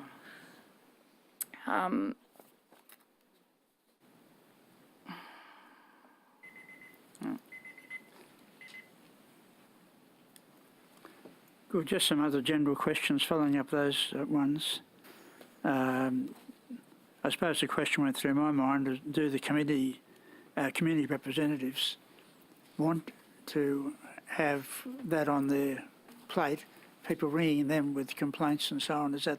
That's my question as well, and that was the protocol that was agreed at the very first meeting. That was my suggestion, but I haven't had any concern until between the last meeting and now, and I will raise it again with the committee at the next meeting. Because from your point of view, you assume all the complaints are going to the EPA. and not Yes, to your committee? I haven't received any complaints, and Well, my the EPA details is are not not attending private. your meetings. Sorry? The EPA is not attending your meetings. That's true, that's correct. I haven't received any complaints. You haven't received any complaints? Well, I suppose the question would be, would the public be aware of your committee and that they could make a complaint to it? Well, the committee is not a complaint-receiving organisation. It's a consultative committee. You've said that before. Although it's not clear what people consulted over. It does say in the terms of reference, though, it does say here that I have in the background, it does say that the role is to provide input prior to and during the operation of the M4 East, and one of those areas is complaints relating to air quality. It does say that in your terms of reference. You've said the whole time that you've got nothing to do with complaints, but it says it in your terms of reference. The community members would bring complaints to the committee. I'm not a complaint-receiving organisation, I'm a committee. I chair a committee. So you leave it to the individual committee members to raise the complaints at your committee meeting? Yes, And does that happen? yes. So if nobody knows you're on the committee, how do they get any feedback? Sorry? If nobody knows they're on the committee, it's a secret, how would the public know to contact them? Well, I don't think it's secret, Chair. The committee are chosen to be on this committee because they outreach to the community. So there are people like chairs of chambers of commerce and people who are involved in community organisations, and they outreach to the community. And I know they do that, and they spend their time doing that, and I appreciate it. So they'd be hearing those complaints at those other meetings Yes, and bring them back to your committee? yes. And they do that role, they carry out that role diligently in terms of interacting with the community. And do you publish a report then on those complaints that they've received? The notes are published after every meeting, Chair. Are they public Yes, they're on the website. on your website? Do you appoint the committee members then, or they're nominated by organisations? There was an outreach program that was conducted by the proponent, and I was provided with a list of names from which I chose. And then you select from those list of names Yes. people to invite? And the details were provided by the people who wanted to be a member of the committee. Who actually appointed you as chairman? SMC in relation to M4 East and the asset trustee in relation to the new M5. And they also appointed the community representatives, is that correct? They advertised, they reached out to get community representatives and they provided me with a list of the applications and I chose. So you chose them from the list that is provided to you by the proponents? That's correct. You rejected some too, didn't you? Yes, Active members of WestConnex groups. yes. So I'm just trying to get the answer to that question. Who appointed you then? In relation to the M4 Your East, role as chairman? SMC, and in relation to the new M5, the asset trustee. The new M5 asset trustee. What proponents a read. sham. The honestly. proponent did. So do they advertise for people to apply to be chairman? I don't know whether they advertised, Chair. How'd they know about you? I don't know. Did you make an application? I was asked to put in a proposal, yes. Who asked you? Those two organisations. Oh, a person in particular just rang you up and asked you? I can't remember. But you have no experience in air quality. No, I'm not an air quality expert. I conduct meetings. Yes. Can I maybe just assist? So the conditions of approval, which are the same for each one of the tunnel projects as part of WestConnex, does require the proponent to go through a nomination process for an independent chair, but ultimately that needs to be approved by the department, so the department actually had a role in approving the chair. So that's all laid down, that procedure that should be followed. Within the conditions of approval, that's correct. That's correct. And it also talks to who the membership of the committee is. So it talks about needing to have 3 representatives from each local community. So there's a process that's defined by the conditions. So how would the proponent find a suitable chairman? So I think as Mr Lankin's talked about, there's an outreach process, so that's involving people sort of nominating for that committee, and then Mr Lankin had a process of then making determination as to who should represent the community. So there's a notice in the local newspapers, was there, about the appointment or establishment of the committee? As I understand it, there was, yes, there was advertisements, and I may not have this completely right. There was an electronic mail process. There was some door knocking, I think, as well. But that wasn't something that I was involved in, the outreach to find members of the committee. No. But you became aware of the committee and the committee needing a chairman, and you applied then to be chairman? Yes, I was asked to put in an application. Who asked you to put the application in? The individual person I can't recall, Chair. It's just not the company. Yeah, the company asked him. Yeah, it Could you would put have it been on SMC or the notice asset. if you It was can't SMC recall? or the asset trustee. Could you sorry. find out and put it on notice if you can't recall now? The person? Who requested you? Yes. Sure. But I think the question is whether they were connected with the company. They were the company, they were the It was the proponent. City They Motorway definitely were. Corporation. The proponent rang him and said, would you like to be the chair? Yes. That's, I'm just asking, who did contact him? He didn't That's what he say. said, the proponent. That's the SMC. Perhaps you could They asked me to put in a proposal to chair these committees, and I did. And that was So- the proponent, wasn't it? Yes, And they pay for you to chair these two committees, is that correct? they do. How much do they pay you? That's commercial in confidence, I think. Do the, No, hang on. If- It's not if- commercial Well, confidence. if the committee wanted me to do it, I'm happy to provide the details of what I get paid on a confidential basis to the committee. You said Yes, Chamber of please. You said Chamber If the request is made, I'll do it. You said the Chamber, request is made? Yeah, okay. you said Chamber of Commerce were representatives, Yes. Yes. As an example, there was a chairman of one of the chambers of commerce who's a member of the committee. and that's a community representative, you said. Yes, So one of the three positions was a Chamber of Commerce representative. on one of the committees. Yes. But that was an applicant applied to be a community rep on Yes. Everybody had to apply So to be he on it. happens to also be a Chamber of Commerce president. That's another community organisation. Yeah. Not selected because of that. No, he raised that he had Chamber Yeah. of Commerce Yeah, as it's good. community representatives. Has there been any discussion whether your committee should be given the extra requirement of considering the M5 air quality as well? It's a separate committee, which, as I said when I started, Chair, I also chair the M5, the new M5 AQCCC. So you were involved with the M5, Yes. Not the old one, though. Not the old one, the new M5. the new Chair. one, Yeah. for a separate committee or your committee? Separate committee. There are two committees. There's one for the new M5 and there's one for the M4 East. Oh, good. Now, you're the M4 East. Who chairs the M5 one? I do chair. You chair both of them? Yes. Right.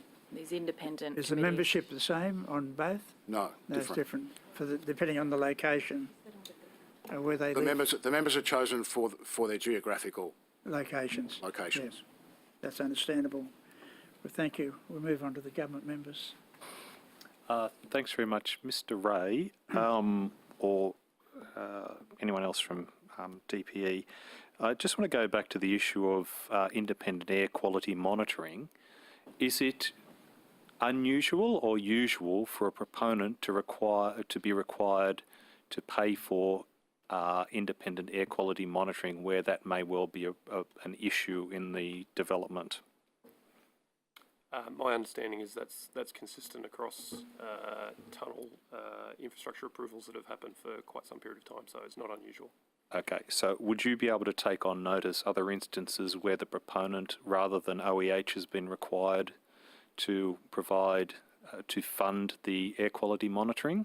I can confidently say that's for all infrastructure approvals and tunnel projects that the department's had a role in. So there has never been an instance, as far as you're aware, where OEH has effectively been tasked with the independent air quality monitoring of any infrastructure project? That's correct. Okay, so it's not an unusual state of affairs. In fact, it's de rigueur for projects where there is air quality issues requiring monitoring. That's my understanding, yes. Okay. Just want to put aside this sort of conspiracy notion that because you pay for independent data, somehow it's going to be skewed to suit the proponent. would it be fair to say that your department doesn't consider that to be an issue? Certainly, we wouldn't see that as an issue, and there are a series of requirements in the conditions as well to have auditing and effectively auditing of the monitoring work that's done as well. So there are a series of checks and balances. Okay, just would you be able to take on notice, just to clarify for the record, whether OEH has ever undertaken independent air quality monitoring on one of these state significant infrastructure projects? Happy to take that on notice. But your general view is that they have never done so? Not that I'm aware of, no. Okay. And that it is quite normal for proponents to pay for what are essentially the measurement of externalities from any project? Yes. So, for example, if someone was proposing a development in relation to waterways, for example, they would be expected to provide they would be expected to pay for independent water monitoring quality for sediment and heavy metals and things of that nature. Would that be correct? Particularly if it was being set up for the project, yes. So, for example, the development at roads, for example, on the old industrial sites there, proponents there presumably would have been required to pay for independent water quality monitoring of the Parramatta River surrounding that development. Look, I'd have to take. If you could take it on notice, I just want to get that there is a set pattern in relation to how DPE requires monitoring of externalities, and how that it's not done by government, but it is monitored and assessed by government based on independent contractors who are not paid by government, but who are rightly paid by the proponents. Unless, of course, some people think that governments and effectively taxpayers should pay for independent externality assessment. And apparently there some are.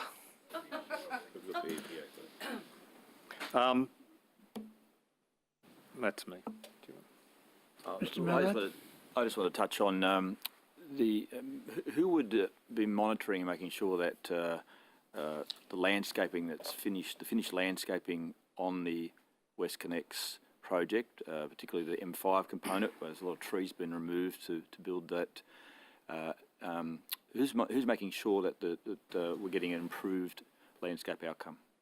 So the department, there's a series of conditions, again, as part of the infrastructure approval for the new M5 that talk to looking at open space and landscaping requirements. We also involve the government architect in some of those discussions. So there's actually an urban design review panel that's been established to look at some of those plans as they're being developed, which are chaired by the government architect. And so part of that process is then to ensure that the outcomes that have been discussed both in the impact assessment and also as part of the assessment that the department has undertaken are coming to fruition. So yes, so the department monitors and has carriage of that. And is it down to the detail? Like, are we getting an increase in tree coverage after this project? Particularly M4. M4 is in my mind because it's another issue, but the M5 component where a lot of trees have been taken out. So certainly that's one of the objectives is to increase the number of trees as a result of the project. So acknowledging that there's a number of trees that are taken out as part of these projects to plant as many in an offsetting sense as can. Just to be clear, these are trees that were planted when the first project was built. They've been removed because they're not. I'm not aware of them clearing trees that are in the M5 component anyway that are old growth trees, forests, or what do you like to call it. These are landscaping jobs that have been done. What about other areas? The St. Peter's area. Is it to that detail? I did ask that question, I think, at the last hearing, but you weren't. I don't think you were part of the panel. No, I wasn't. No. Yeah, I was asking what state the open space will be left in that's being transferred back to, if it is being transferred to, back to local government. Yes. So the St. Peter's interchange does present an opportunity to provide some open space back to the community, and certainly from from our assessment and the work that's currently also being done as part of the detailed landscape plans, focusing on that area in the northern part of the St Peters interchange, and that being adjacent to Sydney Park, that's been the priority of the department, to ensure that that area, as we would describe it, is very usable open space, and effectively we've looked at, as part of the approval conditions, looked at the connectivity between Sydney Park and that part of the St Peters, the future's open space and St Peters interchange, in terms of requirements of land bridges and various improvements in terms of connectivity. So there is a good opportunity there, particularly we think in that northern part of the St Peters interchange, to add to the open space in the area. Well, wasn't the St Peters interchange, was Piggott Underground considered, as you're doing in the Rozelle interchange? Look, that would be a matter for RMS. I know that the St Peters interchange itself is pushed down to some extent. There are bits of the St Peters interchange where there are tunnel sections that go through that area, but yeah, the matters of the design of that interchange. I was a councillor for there. I know there's a lot of contaminants under the ground there. In fact, a big what they call it, plume from. Yeah, so look, there's a number of reasons. Ultimately, there may well be a number of reasons why a particular design was chosen. I think the department has been very keen throughout all the various WestConnex projects to actually try and get more and more usable public open space as a result. And I think we've actually seen some quite considerable improvement in that through the projects. A lot of work was put in relation to M4 East to ensure that the land there that could be returned to local communities through their local council. I think things were a little bit better with the M5 at St Peters, and obviously the result at Rozelle, where there's almost 10 hectares, is much better and a much better result. Is it the intention to transfer, I guess with the cooperation of the councils, those open spaces to the local government authorities? Generally that's the case, provided they're happy to receive them, yes. We had the Lord Mayor here a few weeks ago. I don't know if she'd be too happy to take the St Peters one, but good luck with that. I think that's my questions. Can I just follow up on one of your questions? Sure. There? Yeah, if it adds value. The 10 hectares of Rozelle that's being returned, that's the Rozelle rail yard site, is that correct? That's correct, yes. And Mr Gifford, did you have any assessment of that site in regards to free-floating fuels and contamination? I'm not aware of that. I'd have to take that on notice. Mr Gainsford, was remediation on that site identified? Did you do remediation That was asked in the previous hearing, and yes, it was. Yep. And was it heavily contaminated? Look, I'm not familiar with the details of the contamination on that site. I know RMS have actually conducted a fair bit of remediation on that site already. So you're not aware if the site's been capped? That wasn't part of your assessment process? So RMS have undertaken some early work on that site as part of the remediation process, as I understand it, which was separate to the infrastructure approval process that we assessed. Could you take on notice whether there are any free-floating fuels identified at that site? If it's been identified in the documentation, yeah, absolutely. Another Just question, Chair? One final question. Mr Gifford, just in relation to complaints received by the EPA, would you be able to take on notice the number of complaints from individuals? I mean, if, say, for example, you have 800 complaints and 750 of them come from one person and 50 come from others, if you could look on the number of complaints from individuals as opposed to the total quantum of complaints and provide that. Certainly, Dr. Thank you. Just couple more questions, Chair, just in relation to Mr Lankin. Have you also recently been appointed as the community complaints mediator for stage 3, is that correct? That's correct. Do you hold any other positions for WestConnex? I chair the WestConnex community reference groups for the West, Central and South. So you chair those 3 groups? Yes. The AQCCC for M4 East, the new M5? Yep. Is that correct? And now you're the community complaints mediator? That's correct. If you could table your salary for all of those positions, please, to the committee? I'm happy on commercially in confidence to table my proposals to each of those people who engage me. I don't know what the relevance is of it. or Just something one, paid. I think it's, Really? and one other question just in relation to the committee. Well, it's I up to do the witness as to understand, whether it'll he be wishes two to answer the seconds. question. I do understand that that the representatives of the M4 East has been provided with a protocol on Monday. Is that correct? A 27-page protocol in relation to equality. Are you aware of that? That was last Monday week, yes. Yes. How much time were the volunteer members of the committee given to respond to that? I asked for responses by the end of the week and said to them if they required any more time, they should say that, and somebody has asked for some more time. Yes.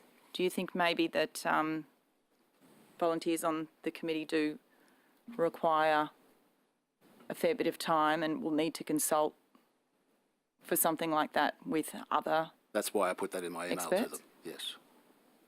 Would you perhaps just allow them more time in the first place? Sorry?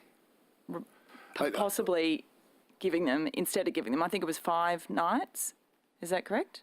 I could choose any number, and I will leave it open for people so they've got plenty of opportunity to make comments. Just 4 minutes left. Thank you. So sorry, I thought you you were- must be very busy then with these three Thought you were about to jump in. different bodies that you're involved in. It's part of my business, Chair. I'm a professional mediator. I conduct meetings professionally. So you have a company that you chair, a company that you run. Yes, I have a business that I run, Chair. That's what I do. So you've been appointed though as an individual or as representing your company? The commercial arrangement is through my company, but the company is effectively me, Chair. Just the community complaints mediation, how many complaints have you received? None. They don't receive complaints. No, he's been- different facility. That relates to the mainline tunnel, and construction has barely started, so there haven't been any complaints. Spoke a bit quickly. Sorry, thank you. That relates to the mainline tunnel, and construction has barely begun, and I haven't received any complaints. This is in regard to the M4, M5 project. So it's only been So a it- new position required by the conditions for the M4 and M5. So there's not an equivalent role for the earlier stages. This is one of the improvements that have been made under the conditions. And that consultative committee is restricted to air quality, so they wouldn't be... The AQCCCs relate to air quality only, Chair, yes. So all the rest of the community with complaints would not be fed into your committee then? Not in relation to those complaints. Those committees are not complaint receiving bodies. Those complaints would go to the proponent or to the contractor or to the EPA.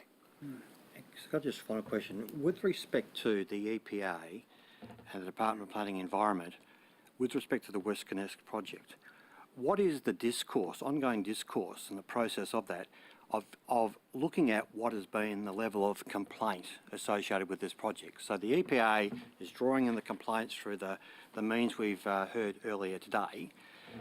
Are you talking to the Department of Planning and Environment about that and reviewing that and proposing ways of enhancing and improving the whole thing? There's regular and formal engagement between the EPA and the Department of Planning and Environment. Those meetings are conducted regularly. There are exchanges around all aspects of the projects that... What about enhancement of complaints procedure? Should there be consultative committees established with community representatives for different areas to work under EPA? Well- We've just got this odd one that's floating around we've been talking about. From the way that the complaints managing process is established for the EPA, we can receive complaints from anyone. We don't need to have a consultative committee in place to do that. That could be something that we could investigate if it was deemed to be necessary. Well, Will thank you have anything to do with the the complaints mediator, Mr. Lankin? Will the EPA have anything to do with is it the independent complaints mediator? Is that your other title, your fifth, sixth title, whatever it is? The title is Community Complaints Mediator. Community Complaints Mediator. Was the question addressed to me? Sorry, I was looking at Mr Gifford to see what the relationship between the EPA and your position would be. We Nothing. have no relationship between. So maybe I can assist with that. So again, the conditions of approval for the M4, M5 establish the role of the community complaints mediator. This is something we've actually established for the Sydney Metro Chatswood to Sydenham project as well. So it's the second project that we've established this.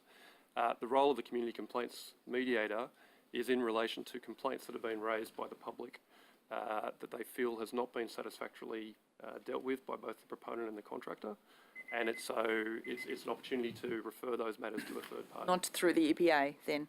It doesn't stop people from doing that, but it also provides another opportunity for people to raise those complaints. But don't you see this where the confusion is? People just don't know where to go and at a single point lodge the complaint and get it dealt with in a timely fashion. I mean, that's what's coming through time and time and time again. I mean, 3 hearings and plus today. And just it seems to be this sort of sense, oh, well, it's working okay. And that's the sort of impression that you're giving, that it's steady as she goes, it seems to be working. I mean, that's just not true at all. Well, could I just say that I think we've recognised that improvements could be made, which is why we have made changes, why we've required a 24-hour public liaison officer, so someone to be available 24 hours, why we've imposed requirement for an acoustics advisor, and why we've brought in the requirement for the community complaints mediator in the most recent approval. Well, thank you very much. Well, that brings us to the conclusion of our hearing. We thank you for your attendance, information you have provided, and as I said earlier, questions on notice are now to be returned within 14 days, not 21 days, to help us produce our report. Thank you. Thanks. And that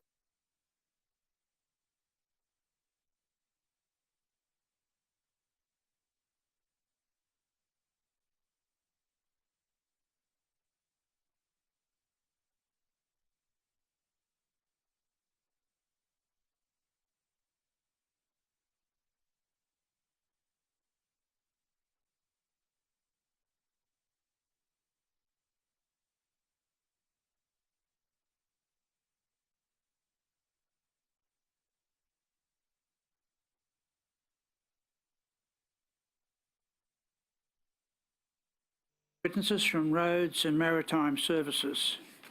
I remind everyone that no matter what they think about what is said, people in the audience need to listen to the debate quietly.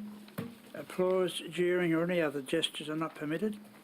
If they have something to say to those who are seated next to them, they should do it quietly. There should be no audible conversation. Photographs and filming are not permitted apart from the media photographers who have been authorised to do so. No signs or other props are to be utilised during the debate. We have now 2 witnesses from the Roads and Maritime Services, Mr Ken Konoski and Ms Camilla Drover. As you have previously appeared before the committee under oath, you're not required to be sworn again. Do either of you wish to make a short statement? Yes, I would. Thank you, All right, Chair. thank you. I'd like to thank the committee for inviting Camilla Drover, Executive Director Motorways, and myself to return to this hearing. We welcome the opportunity to meet with you again and answer additional questions. Building major infrastructure in the inner city is very challenging. Property acquisitions and construction do impact people's lives. We acknowledge this and we work very hard to minimise these impacts. Sydney is a rapidly growing city. Motorway projects and major public transport projects are both required to ensure we keep Sydney moving and facilitate Sydney's long-term economic and population growth. I'd now like to take the opportunity to respond briefly to a number of points that have been raised through the inquiry. The questions and concerns were raised during the hearing about the willingness of RMS to engage with the local community over various WestConnex issues. I'd like to reiterate that RMS welcomes community involvement and input in our projects. Our WestConnex community engagement teams have held 2,075 face-to-face meetings with residents, businesses and stakeholders. We've held more than 180 community information sessions, forums and street meetings with residents, businesses and stakeholders. We've carried out 3,496 door knock events and responded to 17,472 phone calls. The WestConnex website currently hosts 2,277 documents comprising more than 50,000 pages of information. A number of issues around governance of the project were also raised during the hearing. Infrastructure New South Wales has completed 36 reviews on different aspects of WestConnex, with 4 more underway. Additionally, we've been subject to reviews by Infrastructure Australia, as well as the State and Commonwealth Auditors General. The project has a high-level interdepartmental steering committee and full project governance. The project has a responsible minister and is subject to regular reporting to government and has been subject to regular scrutiny by this Parliament. RMS, as the responsible agency, is subject to GIPA and the full range of normal government processes. The inquiry has heard evidence on air quality. The key question on air quality is what is the quality of the air in the tunnel and the areas surrounding the ventilation facilities. The air quality standards which WestConnex will meet are equivalent to the best in the world. They are set by the Department of Planning and Environment and the EPA based on the recommendation by an independent air quality committee chaired by the Chief Engineer and Scientist. The vent facility standards will be enforced by the EPA under strict environmental protection licences. Removing traffic from surface roads into tunnels improves air quality along these roads with little or no impact on air quality close to ventilation facilities. This is because ventilation facilities effectively disperse these emissions. We've heard people say that work on WestConnex should stop and that Stage 3 should not proceed. Without Stage 3, the benefit in terms of reducing congestion, saving time, freeing up local roads and delivering on our commitments regarding green space will not be realised. Of course, contractually, stopping Stage 3 of WestConnex would also be enormously expensive for the taxpayers of New South Wales. WestConnex is designed as an integrated system of motorways. It is a central part of a broader plan for Sydney. Motorway connections as part of an integrated transport network will provide critical support to a growing global city like Sydney. To limit the impact of property acquisition, 2/3 of WestConnex will be built underground and existing road reservations are being used where possible. Where property acquisitions have been required, property owners have been notified at the earliest opportunity. In the vast majority of cases, 83%, the purchase of the property has been settled by agreement, not by compulsory acquisition. We appreciate the highly sensitive nature of property acquisition, and for this reason there are significant checks, balances and legal requirements governing this process. Where properties are compulsory acquired, the value is determined by the Valuer General or by the Land and Environment Court, not by Roads and Maritime Services. The inquiry has heard testimony from parents of several schools, and I'd like to take this opportunity to address several issues with regard to the Haberfield School.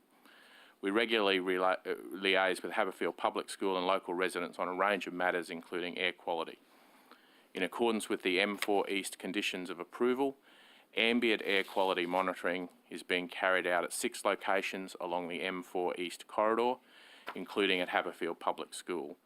The monitoring station at the school has been in place since April 2018. The purpose of the M4 East ambient air quality monitoring is to record data for 12 months before the tunnels open to traffic and for at least 2 years after opening. Ambient air quality data recorded at the Haberfield station is generally below Air National Environment Protection Measure goals. Some exceedances of those goals have been recorded by the monitoring station, generally where there have been bushfires or hazard reduction burns in bushland surrounding Sydney. Data from the WestConnex ambient air quality monitoring stations is published on the WestConnex website. We continue to work closely with Sydney Motorway Corporation's M4 East contractor and the Haberfield school community on issues such as increased traffic on local roads, as well as noise, dust and vibration from construction. Mr Chairman, Ms Drover and I are now happy to take questions. We'll commence then with the Labor opposition Thank you, members. Mr Chair, and thank you both for coming along. Mr Donnelly. Yeah, thank you. And thank you both for coming along again to present to the inquiry. Can I start with the issue, in fact, that you were just mentioning about matters to do with complaint. This morning we had witnesses here from the Department of Planning and Environment and the Environment Protection Agency. And the figures they gave were this at this stage, that with respect to direct complaints to the EPA, and these complaints are essentially around the issue of noise, dust, and odour, and vibration being there as well, that they have received 388 direct complaints to the EPA. Now, the other way the EPA receives complaints in two parts. The smaller component part is another department or agency might directly report to them and raise a matter to do with the WestConnex project, but that doesn't appear to be likely to be a particularly large number. But the other area of receiving complaints appears to be what might be the largest one, whereby with respect to primarily the contractors associated with the project itself, that they are required, as it was explained to us this morning, on a daily basis to submit what is in effect a complaints report. In other words, complaints made to them, the contractor, from individuals in the community, presumably residents or businesses or as the case may be, about the individual complaint. And that's done on a rolling 24-hour basis. Now, we weren't able to get the figures this morning associated with that cohort of complaints, and the EPA has gone off to put that together for us. But does that accord with RMS's understanding about how complaints are captured associated with the WestConnex project? I'll let Ms. Drover answer in detail, but yeah, I mean the essentially the complaint process is driven by a combination of our normal way of doing business and setting up processes for people to complain, but also is strict in these cases is actually set out in the planning approval. So, but I'll let Ms. Drover. I'm just trying to get I mean, got limited time, but just trying to find out, is that an essentially clear description of how the complaints for this project are going to be drawn in? Yeah, I can probably add to that though. So people can contact the WestConnex hotline, which is available 24/7, and it's manned 24/7. And particularly when there are night works underway, that call centre will contact the contractor directly, even if it's at 1 o'clock in the morning, and lodge those complaints with the contractor. So that's one avenue. So they come into the call centre, they're triaged, so they either go directly to the DNC contractor, or they may go to SMC, or they may come to RMS, for example, if it's a property matter. So that's one avenue. The community can also turn up to the community information centres, and there's one of those at the St Peters interchange. There's also one for the M4 East, and we are establishing one for the M4-M5 link. People can go directly to the EPA, as you've outlined, and they can also go, to their local members, I suppose. But we do hope that they come via the hotline. Additionally, there are the community reference groups, and there are 3 of those across the WestConnex project. They're not necessarily for complaints, but they are an avenue for the community to engage on the project. Sorry to cut you off, I've got limited time, but the point that we're examining this morning in detail is the element of frustration in the community of actually knowing where directly, given that there is a suite of possibilities, if I could describe it that way, of making a complaint and having that complaint dealt with in a timely fashion, because there is, as you've described, different avenues through which complaints, can be lodged. And even over the course of the last 24, 48 hours, committee members have received emails from constituents, even with uploaded files of audio and video, of matters occurring even last evening at 11 o'clock. And people saying, well, how do we get this addressed now? In other words, this is happening right in front of their eyes. They need someone to intervene and deal with it right now. And this is part of the great frustration, that there seems to be a lot of concern in the community that there just isn't a single way in which you can put through your complaint and get it attended to. Now, I accept there might be a need to triage, because not everything may require instant on-the-spot attention, but certainly there are matters that require instant and immediate attention. And in the community, there is a lack of clear understanding about how do you go to a central point and get that attended to. So we would see that central point as that hotline. Additionally, for the M4, M5 link. Well, how is that communicated to the community when out there in the community there are these different ideas about where to basically report a complaint, given that they're getting bits of information on different places about where to ring up? Yeah, so the information is available on the website. It's also on all our community collateral, so fact sheets, information sheets, etc. Going forward to DPE with the new conditions of approval for stage 3 of WestConnex, so the M4, M5 link and the Rosal interchange, they've also stipulated that we have to have public liaison officers that have to be at every construction site and major work site throughout the project as an easy point of contact for the community. But I think most people won't want to go down to site. They'll want to have a one-stop shop, and that is that hotline. I think just if I could add to that, I think the hotline is the preferred methodology in the sense that it's staffed 24/7 and it has a capacity to deal with issues on the spot, contact the DNC provider. So that's why that number's on the website. That's why that number's on the collateral.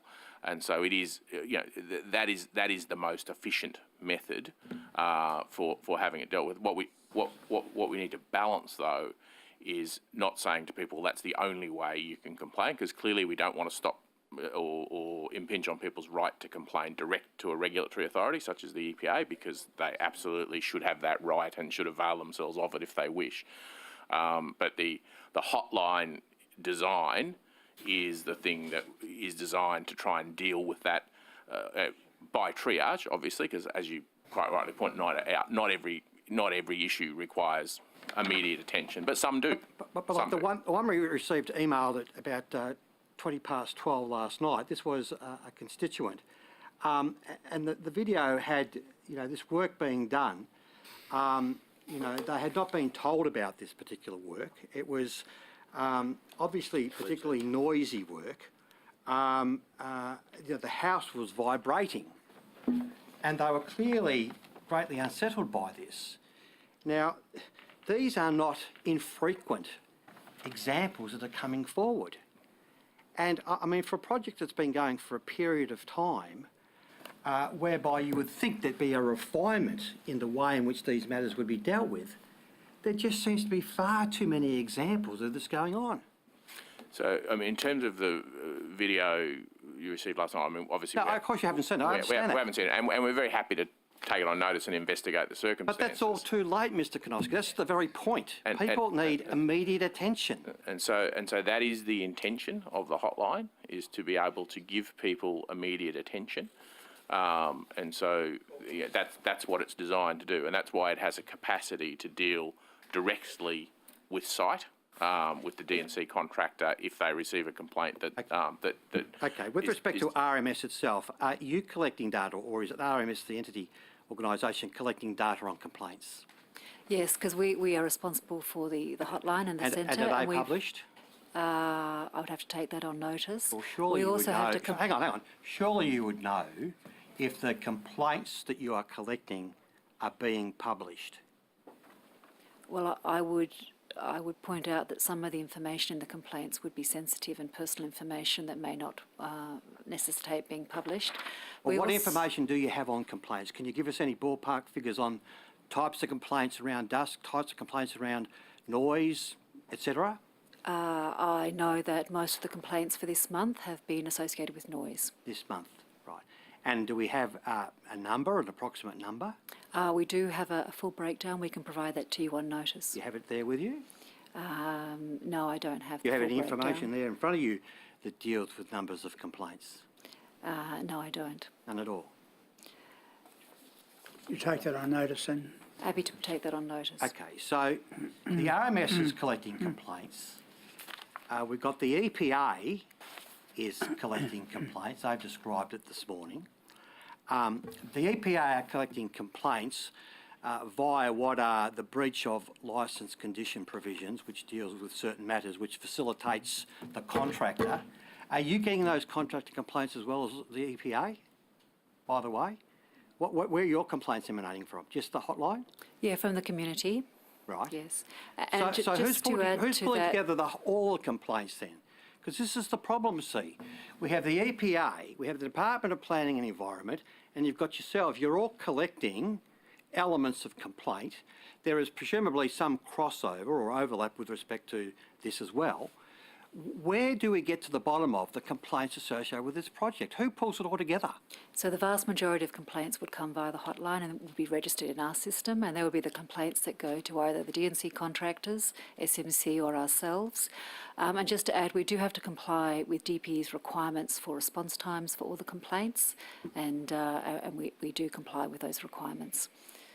So if the community go direct to the EPA, we may not have visibility of those complaints, but the vast majority... There's 388 of those, so we know that.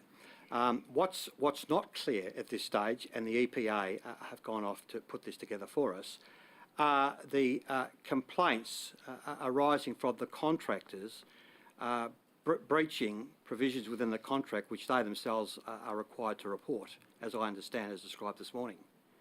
Does that make sense to you? No, I'm not sure I understand the question. Well, the question is the EPA are receiving on a 24-hour basis information about complaints that the contractors are receiving from complainants. Yes, that would be that's normal practice. That would be right. That'd be normal practice. So where does that sit with the 24-hour hotline complaints? Is that sort of separate or a repetition of it? So if complaints come into the hotline, they're obviously in the hotline system. If they come in via another avenue to the D&C contractor, the D&C contractor is still required to report them to the EPA. Right. And just to note that the hotline does capture both inquiries and complaints. So some are not always complaints, they're just general inquiries about information. About complaints. We're interested in hearing complaints.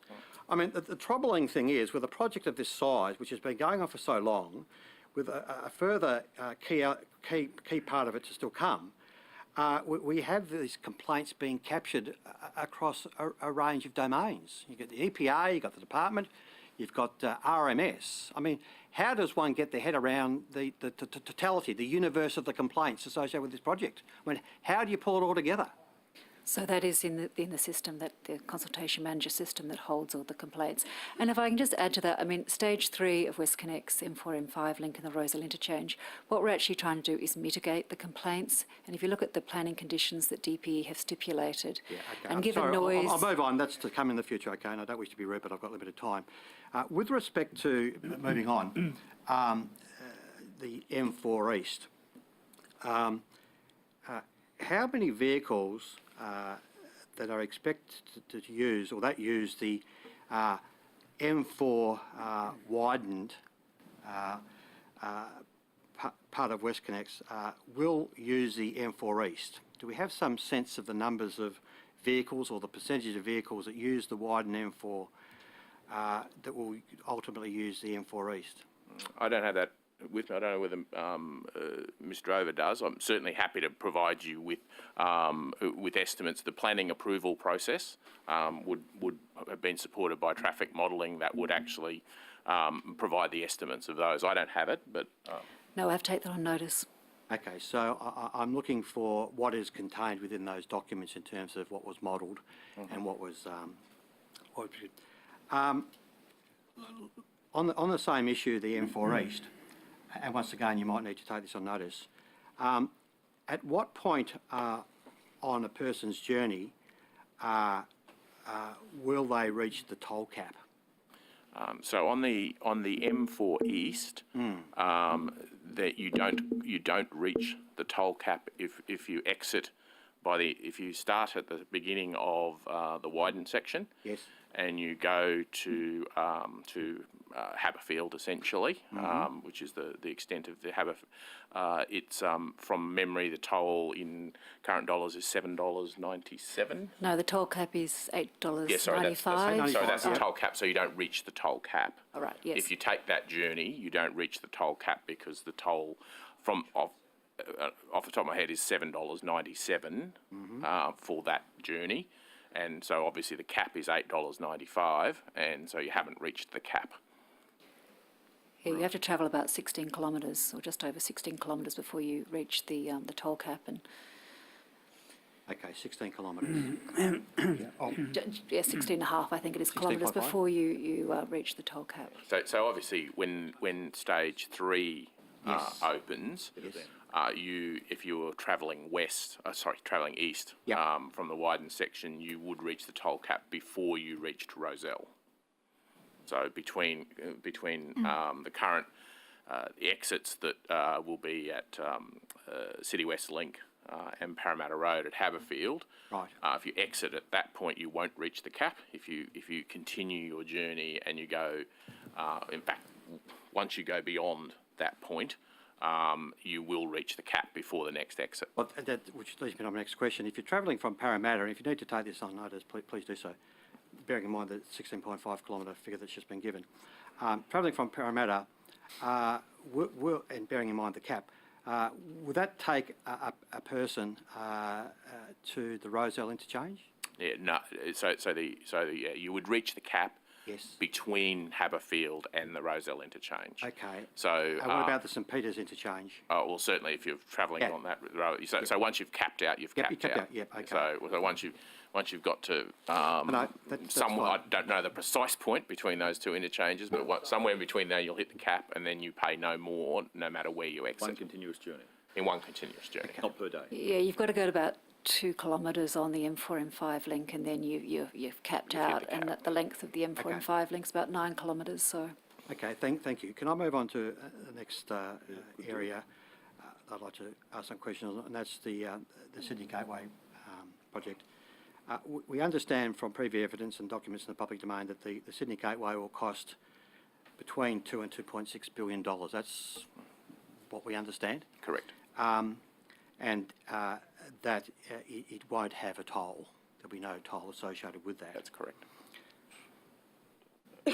Why then does the $500 million M4 widening have a toll until 2060, but the $2.6 billion Sydney Gateway have no toll? What's the clear, precise explanation for that? So the first thing to say is obviously tolling's a decision of government, but the second thing I would say is that the WestConnex project was subject to a tolling regime that was outlined in the business case, which is designed to make a contribution towards funding the entire project. And so the tolling model and the funding model for the WestConnex project as a whole put in place a distance-based toll with a flag fall and with a cap from the start of the WestConnex project to the end of the WestConnex project, which incorporates the 3 sections, and it also incorporates Rozelle interchange and an upgrade to King George's Road. So putting in simple terms, the M4 widened section, that effectively is going to generate a revenue stream through to 2060, which is going to be used to subsidise the project. Is that the simplest way to put it? So, I mean, how I would put it is that it was a scheme tolling regime designed to make a contribution towards funding the whole of the scheme. I think it's fair to say on any toll road, different sections of the toll road recover more or less money. So we don't go on any... To 2060. On any... Well, so the tolling regime for the entire program goes to 2060, that's correct. And so I think if you go to any toll road, then the tolling regime is not evaluated on a kind of segment by segment basis of saying, well, this segment from here to here is making more money than that segment from there to there.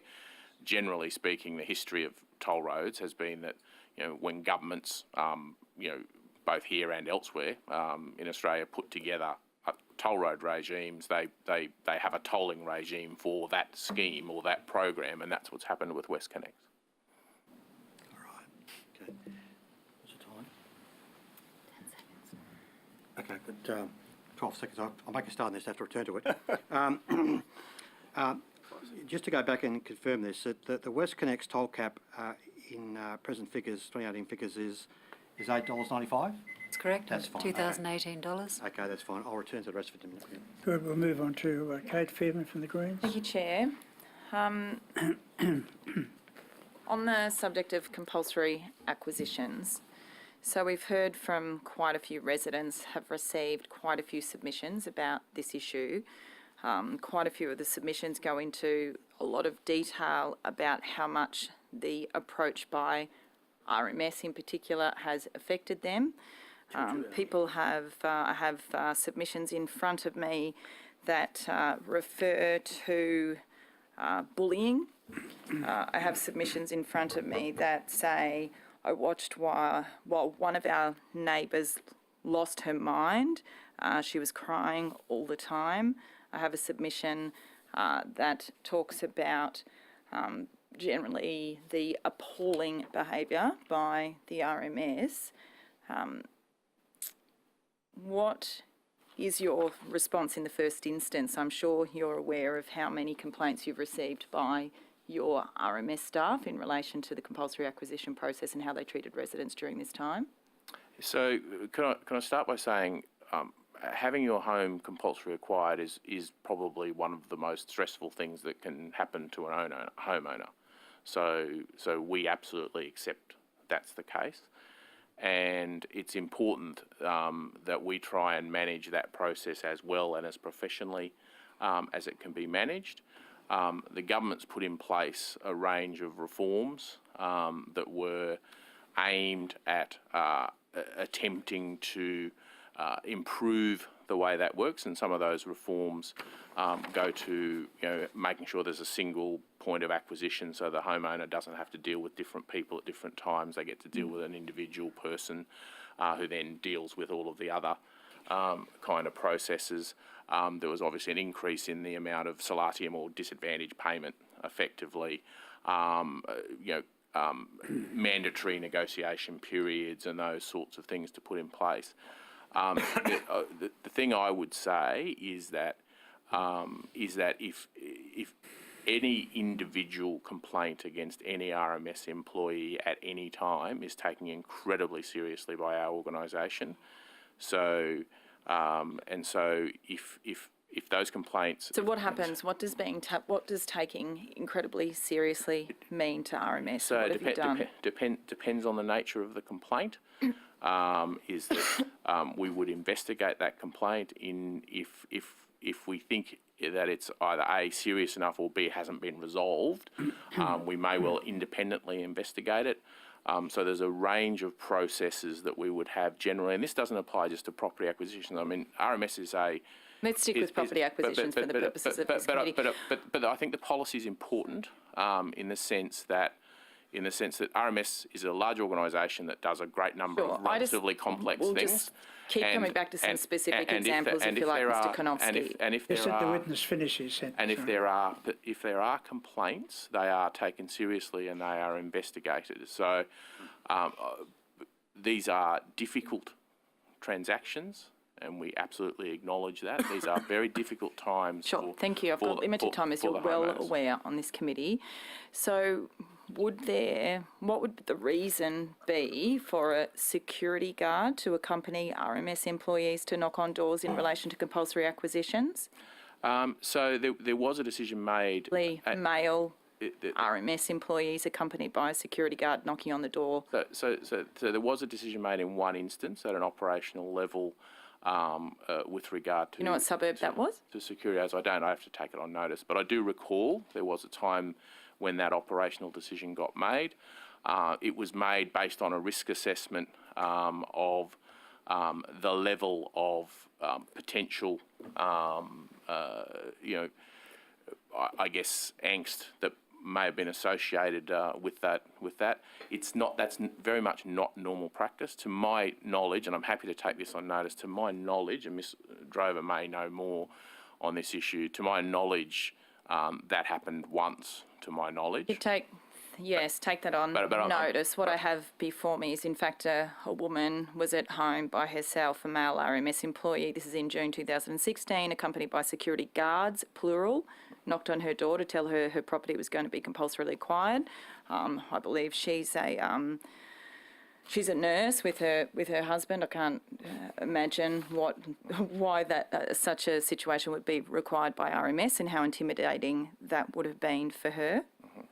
Yeah, so as I said, I'm happy to take the specifics on notice. I'm also happy to take on notice, I guess, the question of because it's very much not normal practice.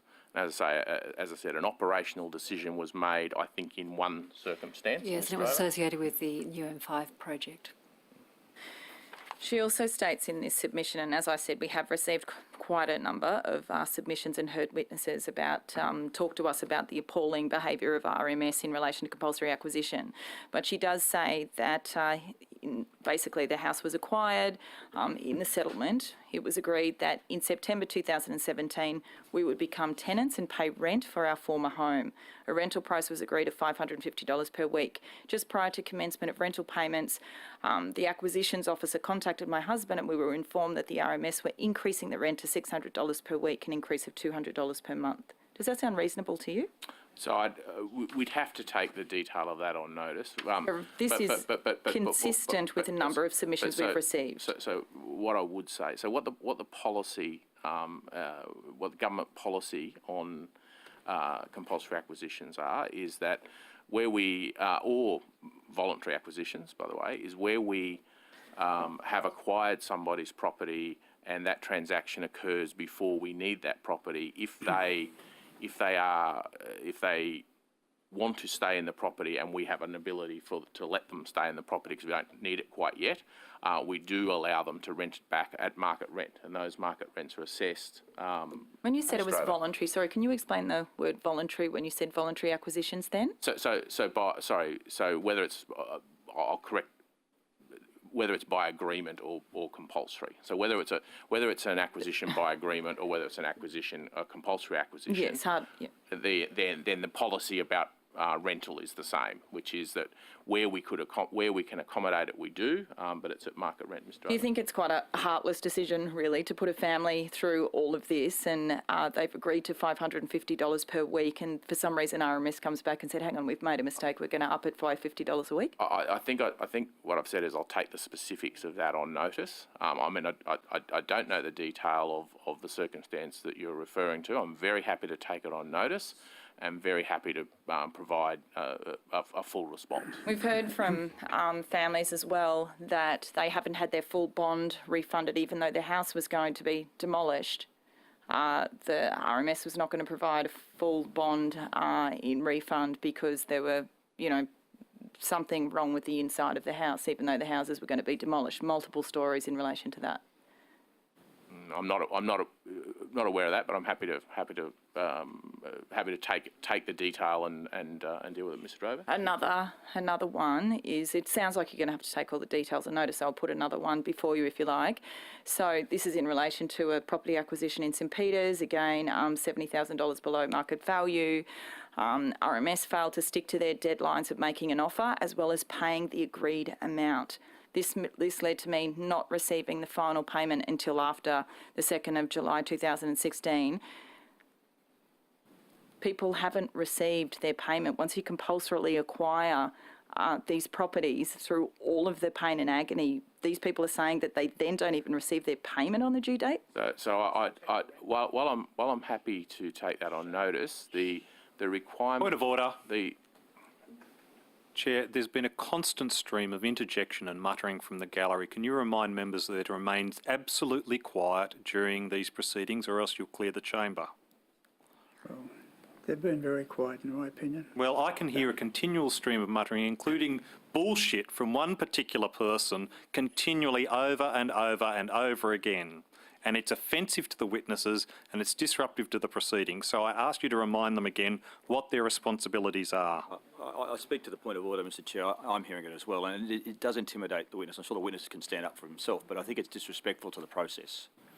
We need to let the witnesses give their answers. They're here at our request to help our inquiry. So, just so we understand the payment process, so if a property does go into compulsory acquisition, we're in fact required to pay 90% of that, before the value is determined and before the property is actually purchased, we actually pay 90% of that value at that time. That's what we're required. That's what we're required to do. While I'm happy to take the detail on notice, Yes, and I would be very surprised. if you could take on notice how many properties that relates to in terms of final payments or the initial payment and the final payment, both sets of payments you're referring to, with all of the properties that you've compulsorily acquired, if they've been on the due date. I'm very happy to do Or that. not. As I say, I'm very happy to do that. If it goes through compulsory acquisition, there's a very clear legal process, and if it's done by agreement, then there's obviously a binding contract. I'll be very surprised if we haven't made payments on the due date, but I'm very happy to investigate any individual circumstances. Thanks. The witness will need to have the addresses of those properties so they can investigate it. Thank you. Move on to the government members. Any questions? I will just ask a few questions around. I was interested to hear you say, Mr. Drover, around the issue that stage 3, I assume condition to consent, require you to employ community liaison officers for each of the construction sites. Do you want to elaborate on what their role will be? Yes, it's just to provide easy access for the community associated with the specific nature of works that are at that particular site. And it's applicable to both the construction sites, but any other major site, utilities, etc. There are 5 new positions that are associated with the conditions of approval for the stage 3. So there's a Community Complaints Commissioner. There are those public liaison officers that you've just mentioned. There's a new independent acoustic advisor to deal with noise complaints, given noise has been a predominant issue across the WestConnex project. There is also a property panel. So if people have concerns about settlement and vibration issues with their homes, they can go to the panel. The panel is a set of independent experts that are expert in geotechnical issues and also architecture. They will assess the community's issues associated with disturbance to their properties. And there's also a new position to manage the coordination of construction works with utility works, because we found on prior WestConnex projects the conditions of approval and the planning consents and many of the other requirements only relate to the construction works. A lot of the impacts to the community are actually associated with utility relocation, particularly given most of those works happen out of hours and at night, and that's when the community really is disturbed. That's encouraging to hear that you've implemented that. Have you done that voluntarily, or is that the Department of Planning come forward with this package of consultative mechanisms? The Department of Planning, they're their planning conditions, so they're their stipulation, but RMS was very supportive of most of those positions. And they weren't there in the first 2 stages? No, those 5 are all new positions specific to stage 3, and they respond to the issues that we've seen across the rest of the That's a key stages. learning that could probably apply to light rail. That's another inquiry we're on. But that is interesting. The community will be a little cynical about the positions. I'm just giving you a heads up on this. That they can't be, for want of a better term, propagandists for the project. They need to be that genuine liaison between the community and the project to deal with the problems. Yeah, I think to comment though, those 5 positions are after the fact. What we actually want to do is mitigate the impact to the community, and again, the new planning conditions for stage 3 attempt to do that, particularly around noise and vibration. So for the M4, M5 link project, particularly at its western end, which has already been disrupted by the M4 East project, so the Haberfield area, we're required now to do at-property treatments to mitigate operational noise before construction starts. So that's a recognition by the RMS and DPE that community has fatigue of construction activity. And ahead of stage 3 starting construction works, those at-property treatments will be required. And at the other end of the project, stage 3B or the Rosal interchange, they haven't been subject to construction activity to date. But to get ahead of that before out-of-hours works occur, we'll be required to again do those at-property treatment works. So they will mitigate the impact of construction noise, but also the long-term operational noise when the project is complete and in operation. I'm sure that... I think we are trying to do things that mitigate the problem rather than just responding to the problem after the fact. I'll give you credit for that. It seems that that's a key learning from where we've been in terms of this project and the evidence we've had. Those liaison officers, they won't just be in an office, will they? They'll be required to go out and identify the community, whether stakeholders or key community groups in the area, and like schools as well as community groups and childcare centres, whatever the community happens to be. They get out there and find them all. So they're over and above the normal community consultation and stakeholder teams that we have, and they have teams both from the DNC contractors but also at SMC and also at RMS. As part of the conditions of approval, again, we need to do a communication strategy that identifies who in the community needs to be engaged with, when, how, through which channels, frequency, etc. So there's already those avenues, but these are over and above that standard process. So there is a point of contact associated with each individual major construction site. The what did you refer to him as? I thought I wrote down. Oh yes, complaints commissioner. Was that what you said? Yes, there's a community complaints commissioner, which is a new position applicable to stage 3 of WestConnex. Well, expand what that's about. So it's an opportunity for the community, if they're not satisfied with the responses they're getting from the DNC contractor or RMS, to go to this independent party and have their issues mediated at that level. Right, you say independent. I'm not questioning that, but they're an employee of RMS? They're not an employee of RMS. There was a tender process for that role, and someone has been appointed to that role. It is a new position for stage 3 of WestConnex, so therefore it's a relatively new position. And has high-level access? Yes. Who's that you got the name of that person? I've forgotten his exact name. Lincoln? Yes, that's correct. Yes. Thank you.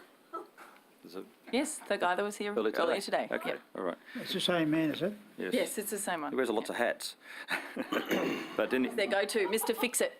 It's well, Mr. Laken. It's the man. he gave evidence of it today. Yes, it's the gentleman that Kate mentioned. Paid Yes. by the SMC, yep. We'll give him. I'll give him the What fee does he credit. get paid, by the way? No, he said he'd take that on notice. I'm asking. Well, I don't think first of all, it's my question time, but I don't think it's appropriate for my view anyway that we reveal his salary Asking questions. in the inquiry. We haven't done that to other people.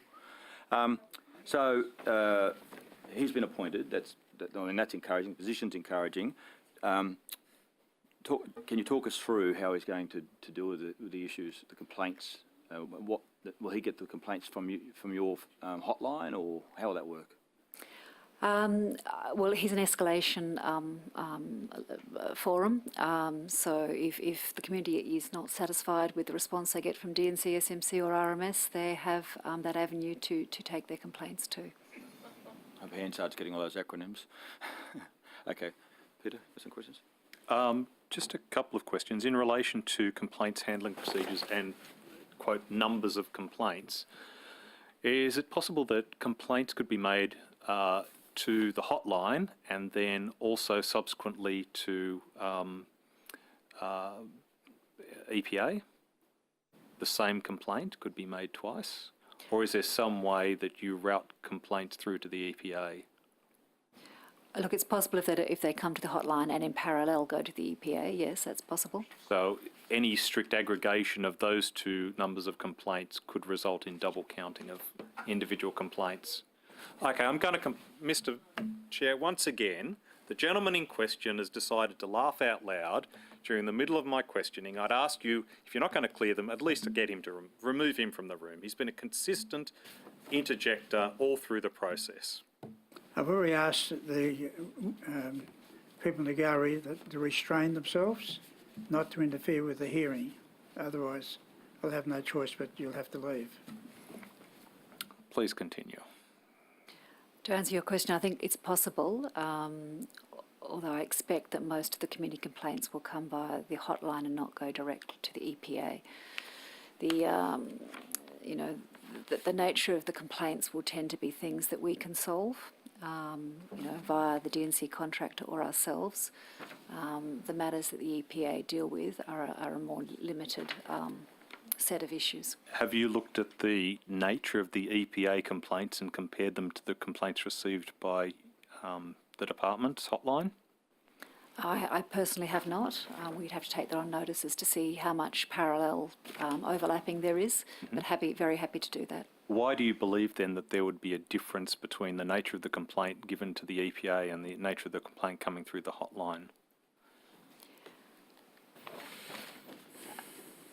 Well, I think people are more aware of the hotline and the fact that it is a more responsive, given that they can get real-time response from the DNC contractor on site, and I'm hoping that they will come through that avenue.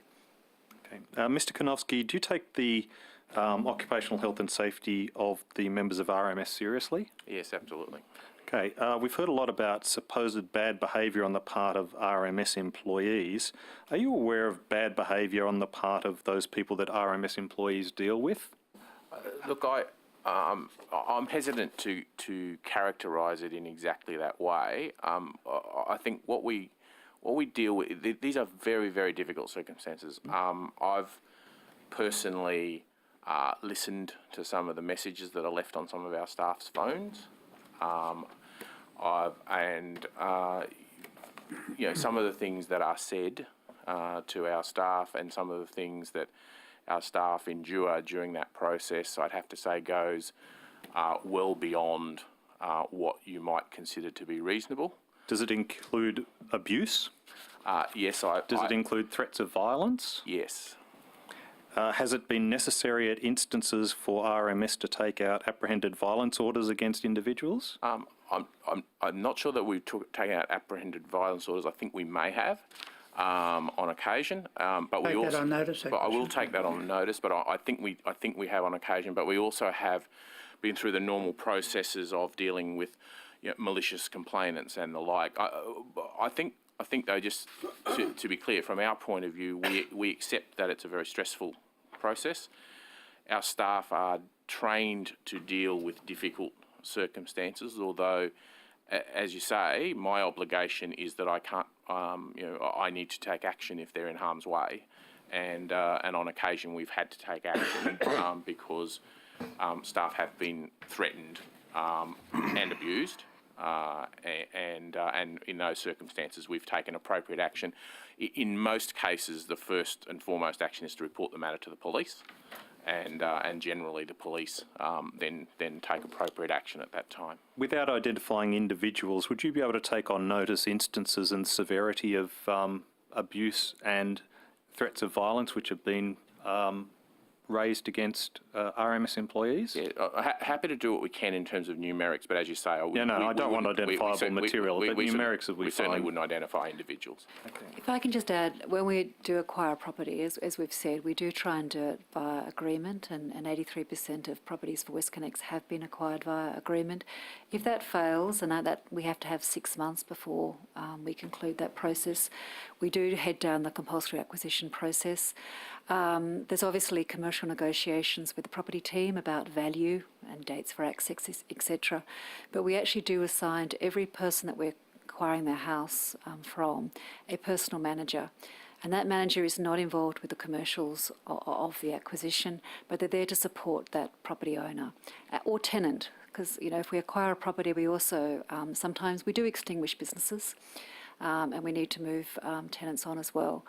And that personal manager is there to support that property owner. And I know it's a very difficult process, but we do try and endeavour to make the process as smooth as we can.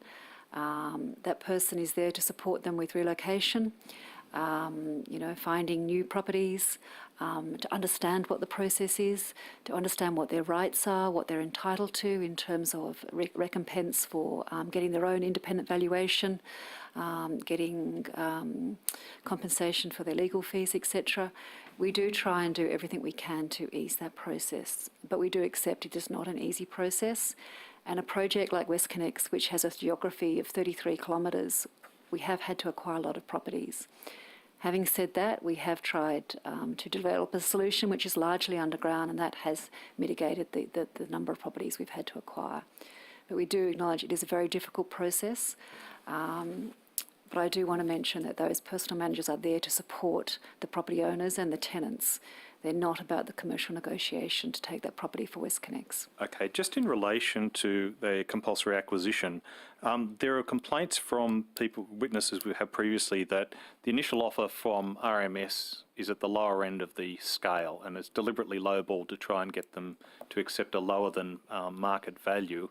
How does RMS go about ascertaining an initial offer price for a house to be compulsorily acquired? I'll let Mr. Drover comment in detail, but all of our property offers are done after independent valuation. So we seek an independent valuation, and we make an offer. Who would do that independent valuation? You're talking the local real estate agent or Valuer General, commercial valuers, but licensed real estate valuers, not necessarily real estate agents, because not some real estate agents are valuers, but most are not. So it's actually from registered valuers. But I'll let Ms. Drover talk in detail. Yeah, so that's right. It's not the property team deciding the value. It's an independent valuer. But if we can't acquire the property via agreement, it does enter the compulsory acquisition process, and then it's the Valuer General that determines the value of the property. And does the valuer examine the property prior to the initial offer, or does it just offer or do they just offer a guideline price for a particular suburb or a particular street in a suburb? the Valuer General? No, the valuer that you use for the initial offer. Oh, no, it's based on that specific property. So they do perform an inspection before they offer that price? Yes, that's my understanding. They look at the specifics of the property. Okay, that's fine. I'd just like to move on to a different topic, and that relates to the suburb of Newtown, and claims that because of the particularly large number of heritage buildings which lie above the proposed path of the underground works for that area, that there's not enough consideration of the potential damage done by work and future subsidence on the area, not only within 50 metres but within 100 metres of that, the proposed work. Would you have any comment in relation to that?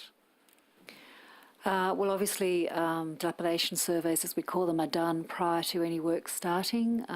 They are available to any property owner that's within 50 metres of the tunnel or a construction site. They're done, as I said, prior to construction work. That 50 metres, sorry, I don't want to be technical here, but I'm going to be. Is it 50 metres from the centre line of the tunnel or 50 metres from the outer edge of the tunnel? The tunnel extent, so the outer edge of the tunnel or the construction site. I think the other thing to say is there's been motorway tunnels in Sydney for 30 years now, including the Eastern Distributor was one of the early ones. We've got no evidence that's been subsidence issues on any of those tunnels across Sydney. They're all in Sydney sandstone. We have no historic evidence of any settlement issues. Thank you.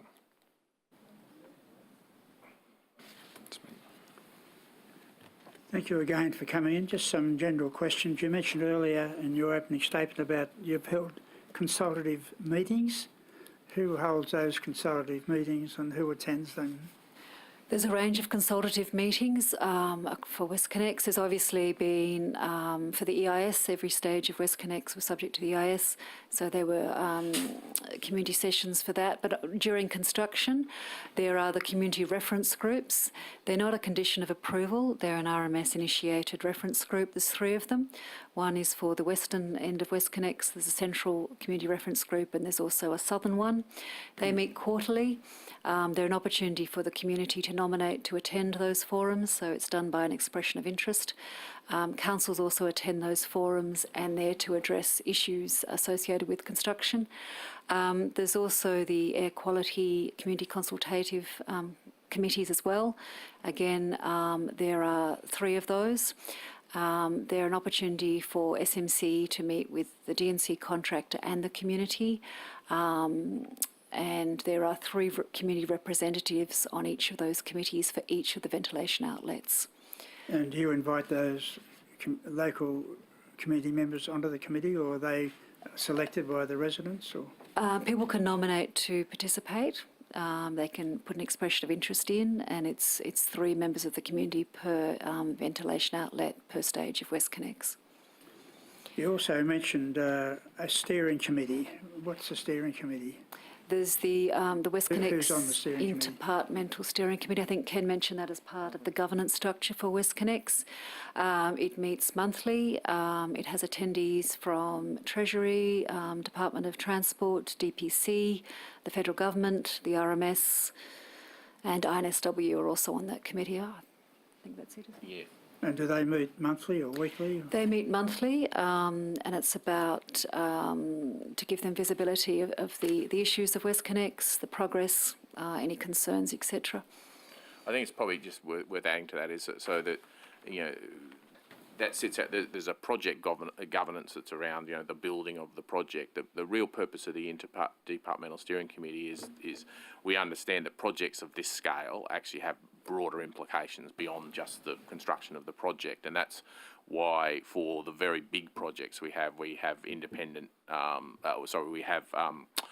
interdepartmental steering committees so that we can have representation from across government, so that and really it's a mechanism to ensure that the broader issues of government are considered by the project team. So the project team gets feedback on, and they're a very useful mechanism from that perspective in terms of having people like Department of Planning and Environment there, people like DPC and Treasury there to provide a further level of advice to the project team. Yeah, it's also an opportunity for SMC to attend. They only attend for a short section at the beginning where they give a delivery update, and then they leave the meeting and it's left to the government agencies to discuss the rest of the project. Now, how do you relate that then to the ministers, actual government ministers? Is there a report from that steering committee to the government ministers? How are they kept in touch? Yeah, so if I go through the entire governance process, so the government ministers, the minister responsible in this case, the minister for WestConnex, is responsible and receives very regular reports on all aspects of the project. Ms. Drover and I meet with that minister weekly on that process. There is also, through Infrastructure New South Wales, reporting to the government via Cabinet Infrastructure Committee on a monthly basis for all major projects in New South Wales. So there's very extensive reporting requirements as you would expect for projects of this scale, and also the government minister responsible, in this case the Minister for WestConnex, gets access to any of the minutes of those steering committees, anything that they are interested in through that process. And I assume you give the minister both good news and bad news, the level of complaints and so on? We do indeed give him good news and bad news.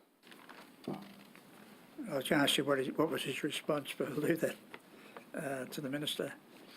You said in your opening statement that the air quality for WestConnect will be the best in the world.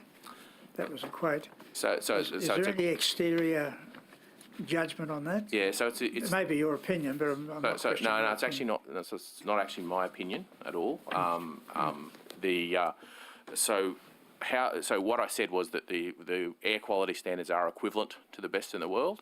So what the independent, so we have an independent committee on air quality chaired by the chief engineer and scientist, has representatives from the Department of Health, DPE and EPA attend as observers, and it has and an independent expert as well is a member. Their job was to recommend to the government what the air quality standards ought be. And so they made recommendations around what the standard should be for particulate matter, how many parts per million should we have for particulate matter, both in tunnel and at ventilation facilities. So there's the issue of air quality, it's important to understand that there's two dimensions to it, which is the quality of the air in the tunnel and the quality of the air surrounding the ventilation facilities. The independent Committee for Air Quality made recommendations to government on both of those things. Government set policy on those things, that policy is equivalent to the best standards so the Independent Air Quality Committee did a worldwide search of what the standards that are being applied. I understand that, that's the in other standards, places. but how close are you achieving it Obviously in reality? Obviously the projects, none of the tunnels are open at this point in time. There's no testing yet. So in terms of assurance, so then each of the ventilation facilities is required to have an environmental protection licence, and that environmental protection licence will set out those standards. We'll be required to monitor that. We'll be required to report it to the EPA, as with all activities that have an environmental protection licence, and the EPA will have regulatory ability to take action if those tunnels are non-compliant. You should read hands up. We had a lot of questions to Mr Gifford about that in the last session. So Yeah. But we are actually doing testing now, so we know what the background ambient local air quality is today, and we can compare that to the air quality when the tunnel opens.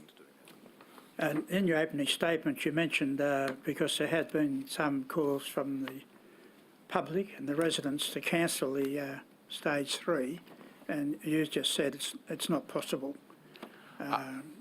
No, what I said. Some economic, financial reason, or what? What I said in two parts was that one is there is clearly so the stage 3 is in contract.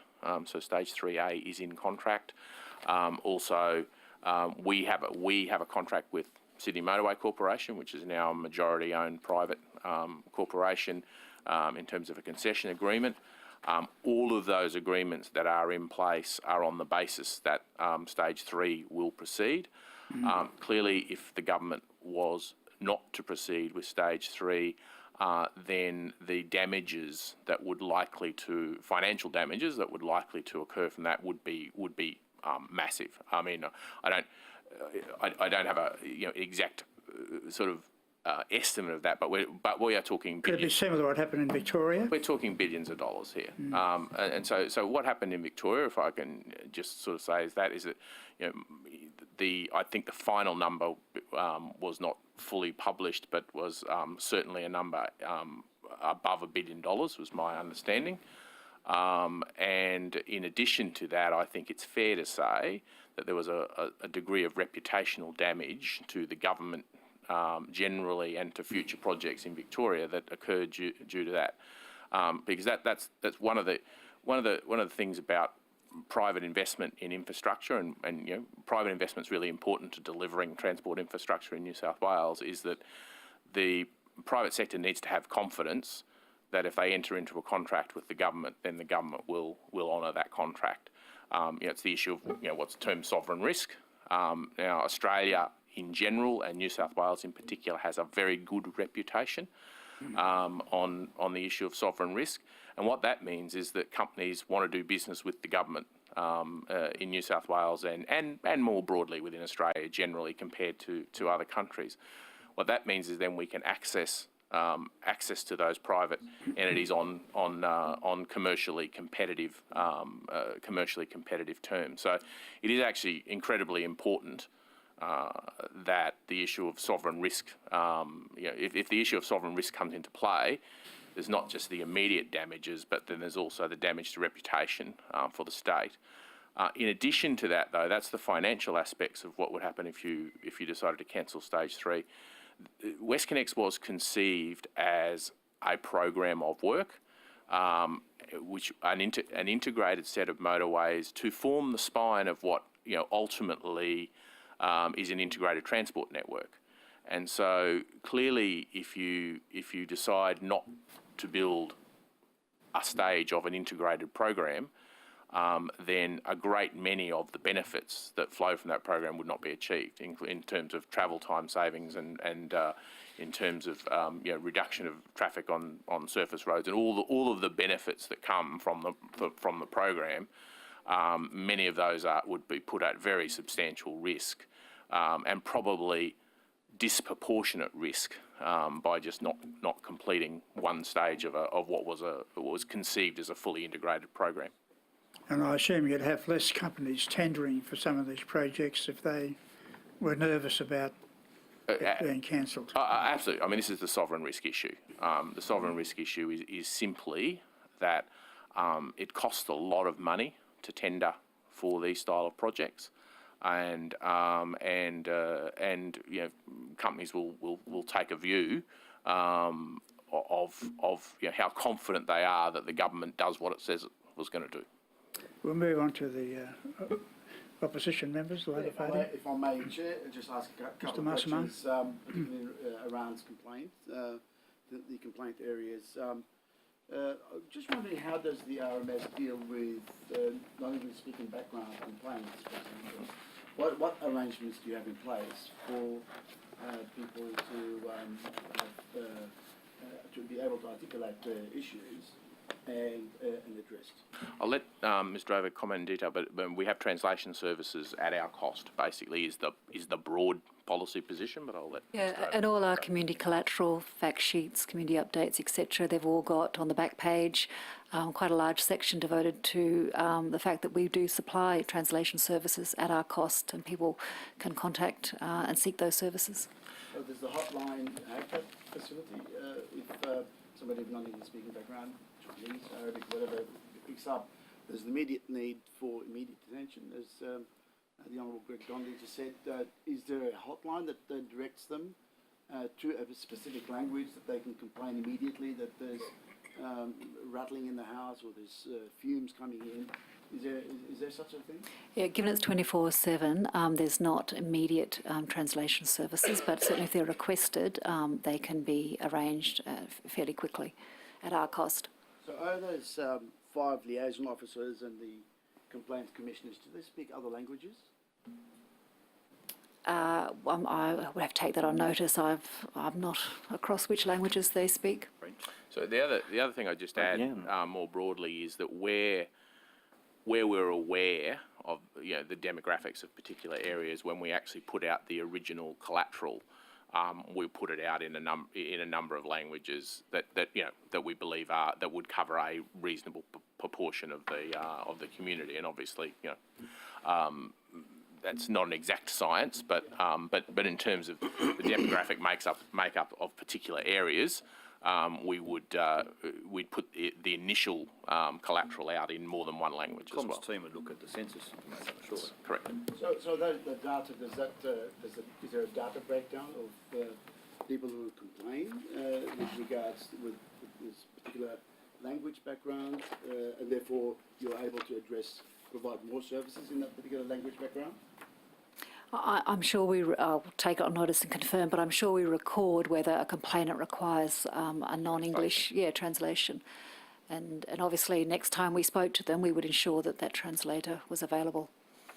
Okay, thank you. Through you, Chair. Can I turn to the issue now of the new M5 tunnels?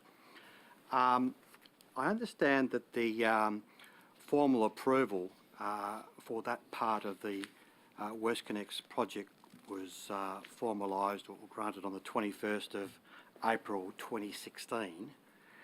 Mr Konoski, do you know that there have been further modifications past that initial approval for the new M5 tunnels? I'll allow Ms Drover to talk in detail, but in general terms, it's pretty common for there to be modifications that occur after an approval. But they're minor modifications, are they? Well, they may be, you know. Well, this is my line of questioning, Mr Chair. Right.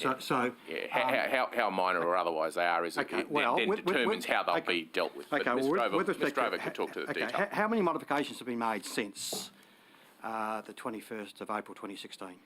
For the M5? The tunnels, yes. Yep. The two. I'll have to take that on notice. Just Okay, the well, contractor can I just tell you there are 6 modifications. Right. Give you the dates.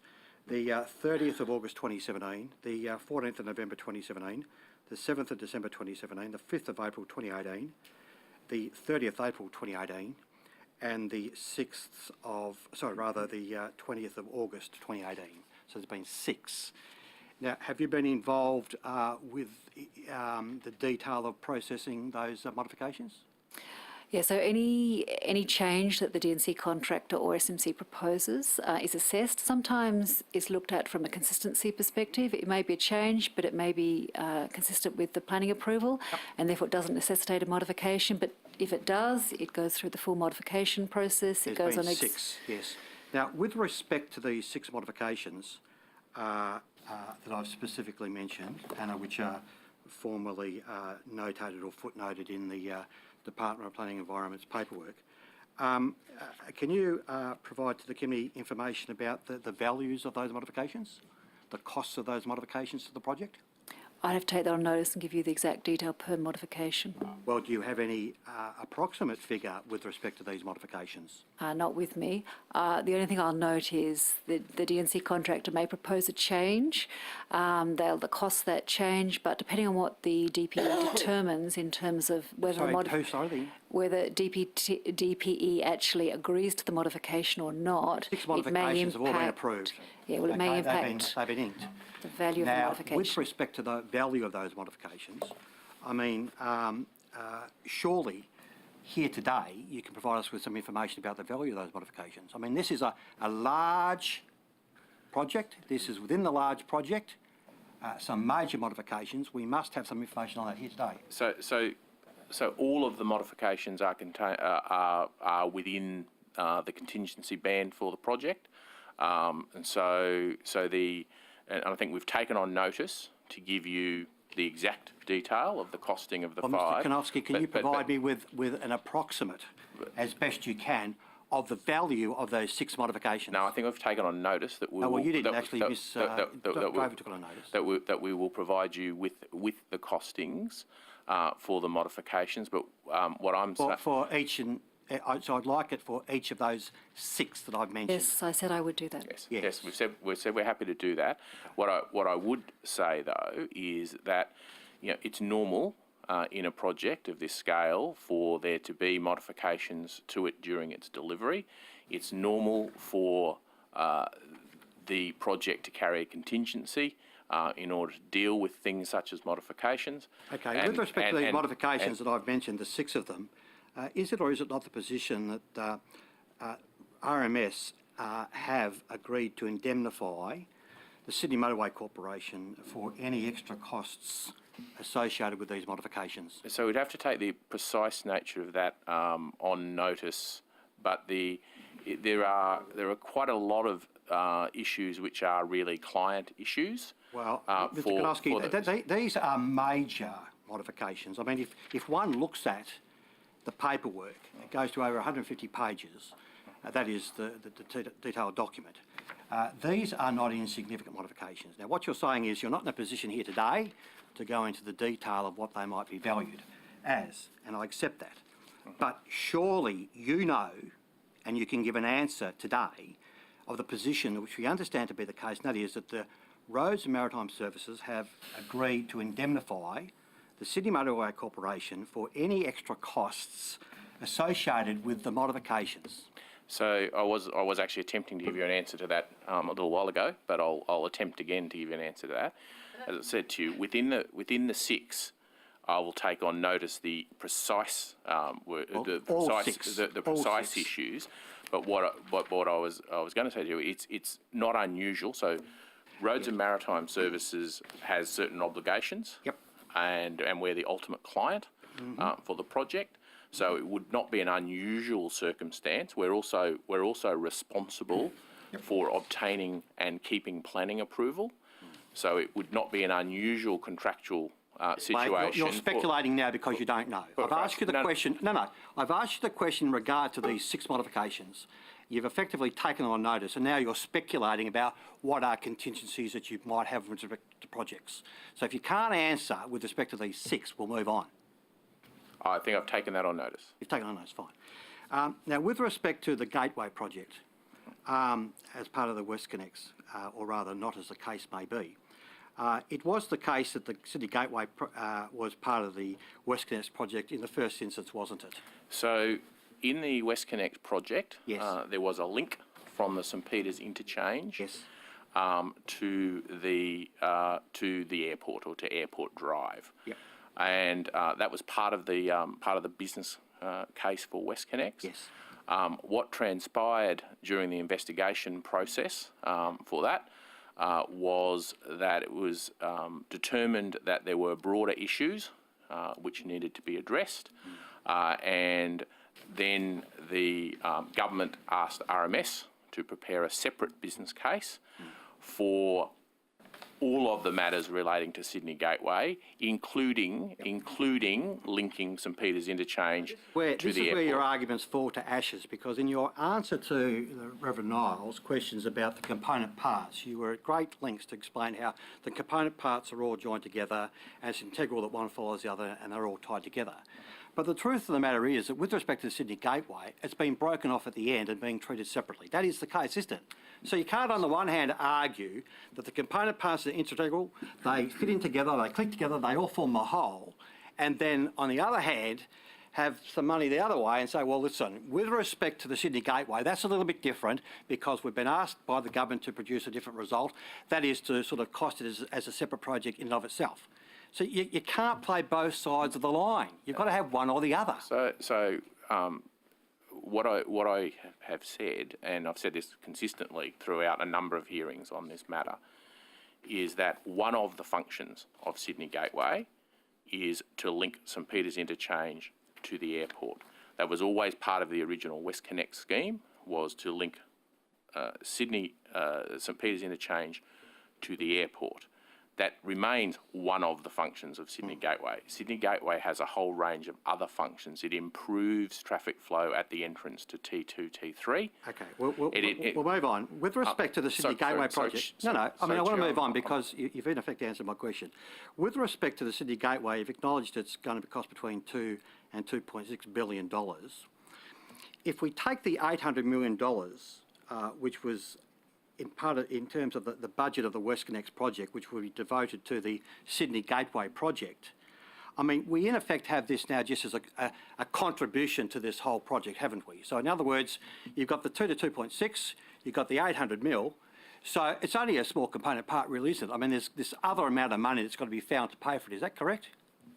Yes, so there's an $800 million, $800 million contribution from the WestConnex project to the Sydney Gateway project. Yep, and with respect to the difference, okay, the 2.6 minus 800 million, is that money going to be found, for example, through sourcing funds or seeking to source funds through Restart New South Wales?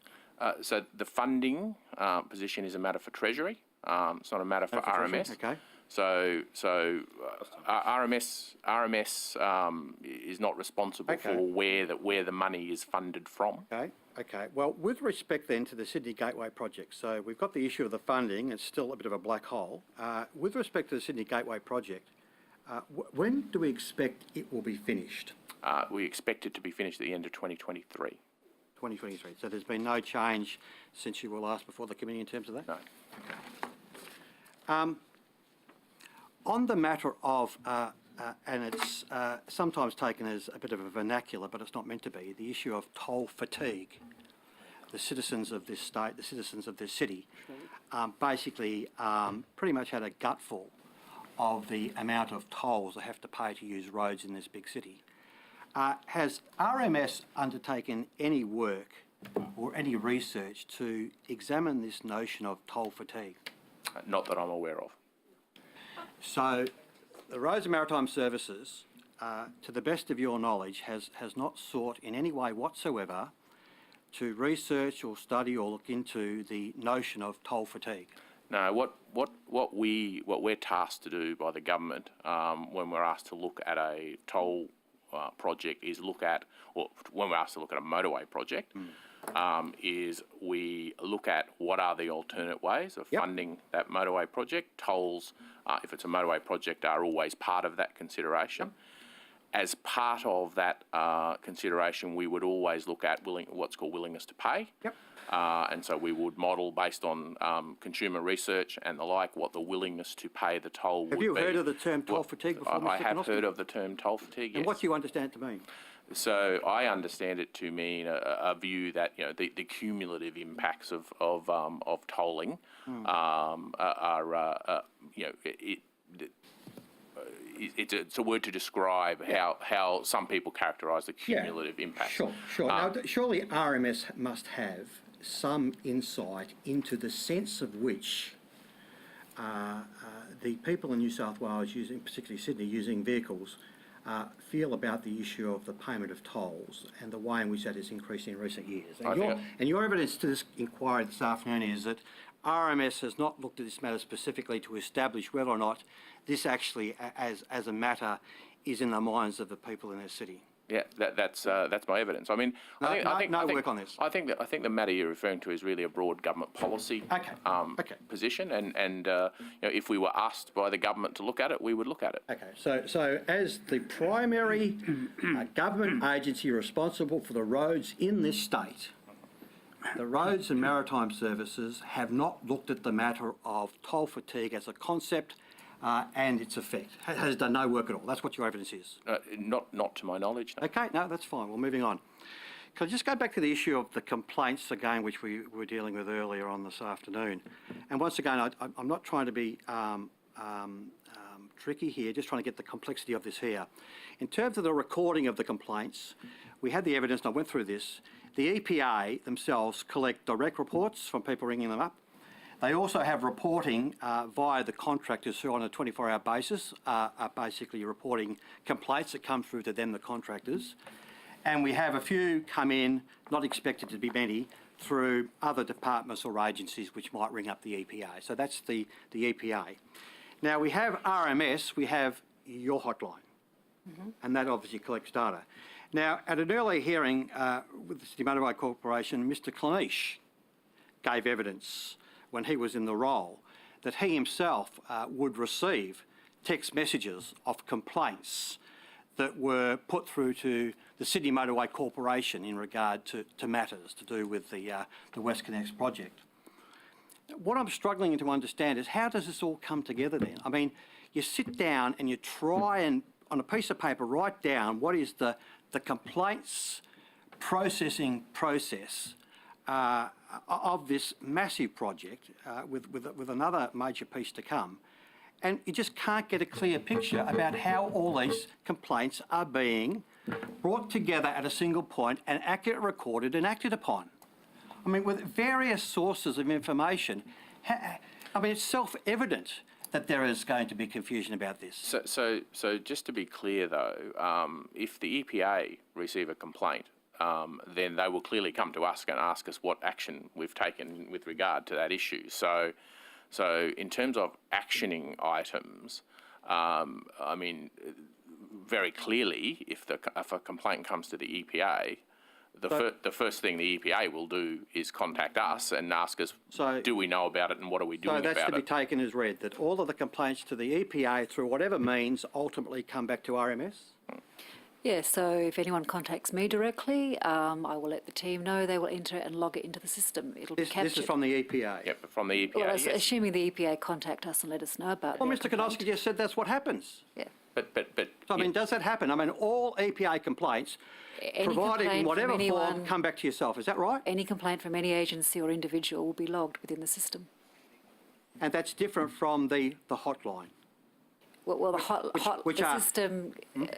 system sits behind the hotline, so anything coming into the hotline is also logged in the system. It is the system that captures the complaints for WestConnex. No matter where they come from. Yeah. Good. We'll Thank move you, on Chair. to Kate Fairman from the Greens. So just continuing on from that, so you're confident that the complaints that are lodged by the hotline, they're all actioned. Does that hotline, though, what does SMC do with those complaints? Okay, so SMC doesn't manage the hotline, so RMS is responsible for the hotline, the call centre.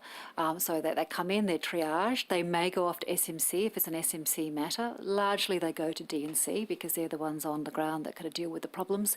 If they're a property matter, that's obviously to the RMS, so it comes to us. And there's usually a call made to the relevant person to address it, so it's addressed quickly. There's also usually an email sent as well, so there's a follow-up in writing. Okay. So you may have to take this question on notice. What price per tonne of carbon did RMS use in the WestConnex updated strategic business case to calculate the greenhouse gas emissions in the savings, I think, of $3.58 billion as a result of the WestConnex project? I'll definitely take that on notice. Right. Another one, I think, what is the total amount of tonnes of carbon emissions used to calculate the savings in the business case? Take that one on notice as well. Mr. Konofsky, I think the first time you appeared before this committee, you may have said something in response to a question from me about, in fact, I think it was a question from the chair about the safety of the ventilation stacks, and you said that you believed that those ventilation stacks were safe. That's correct. Do you stand by those comments? Yes, I do. And the reason I stand behind those comments is because of the range of independent process, because I'm not an air quality expert, but we have a very robust process by which independent people, including the chief engineer and scientist, and then including giving advice to relevant government departments such as the EPA and the Department of Planning and Environment who regulate these matters. Sure.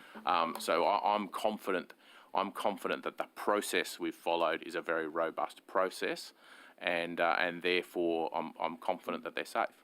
So we had a number of experts before this committee. Possibly, I would suggest that they may be more independent still.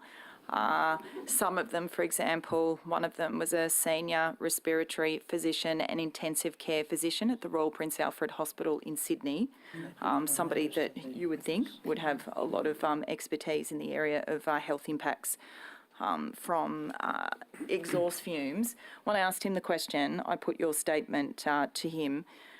He said, I do not think you can possibly say that that is an accurate statement. So this is somebody who has looked into the impacts, the health impacts of diesel exhausts and vehicle emissions, and he said that in relation to ventilation stacks. I'm satisfied, as I said, that we have a robust process informed by independent experts that has set standards that are the equivalent of the best in the world. So the ventilation stacks will still emit PM 2.5, correct? That they do emit PM 2.5 at Are you saying that PM 2.5 is safe? As I said, I'm not a health expert, nor am I an air quality expert. You're on the air quality committee, though, correct? In terms of the tunnel. So I'm an observer to that committee. Yes. Yes.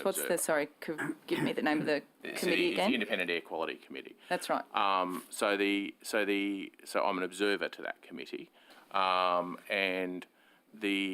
So I'm confident that we represent your department on that committee, though, the RMS, is that correct? I'm an observer to that committee. I mean, sure. The key point of that committee is for people other than RMS to provide advice to government. Mr. Konofsky.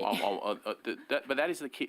You're sitting before. That is the key point of that committee is to get. Yes, and the point of this committee is to inquire into the impacts of WestConnex on residents. You have sat here and said that you believe that the emissions from ventilation stacks are safe.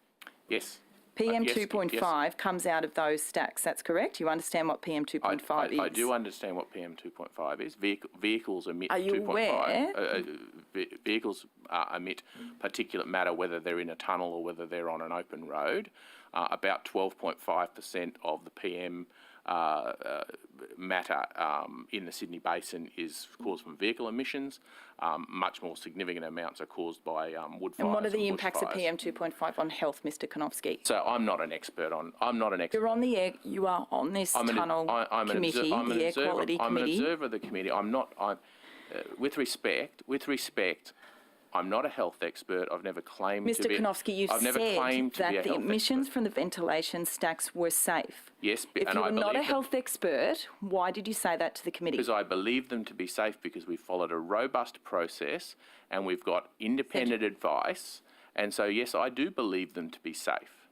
Based on the advice you've received. Based on the advice I've So received. I have a Under document. process, the Chief Health Officer is responsible for giving the advice on the human health impacts of the There is a ventilation outlets. document that the New South Wales Ministry of Health has, the EPA has. It's the review of the health impacts of emission sources, types and levels of particulate matter, air pollution and ambient air in New South Wales by the Woolcock Institute. It's a institute that specialises in air quality and health research. This is quoted in many, many documents that I've seen, that all PM 2.5, regardless of source, should be considered detrimental to health.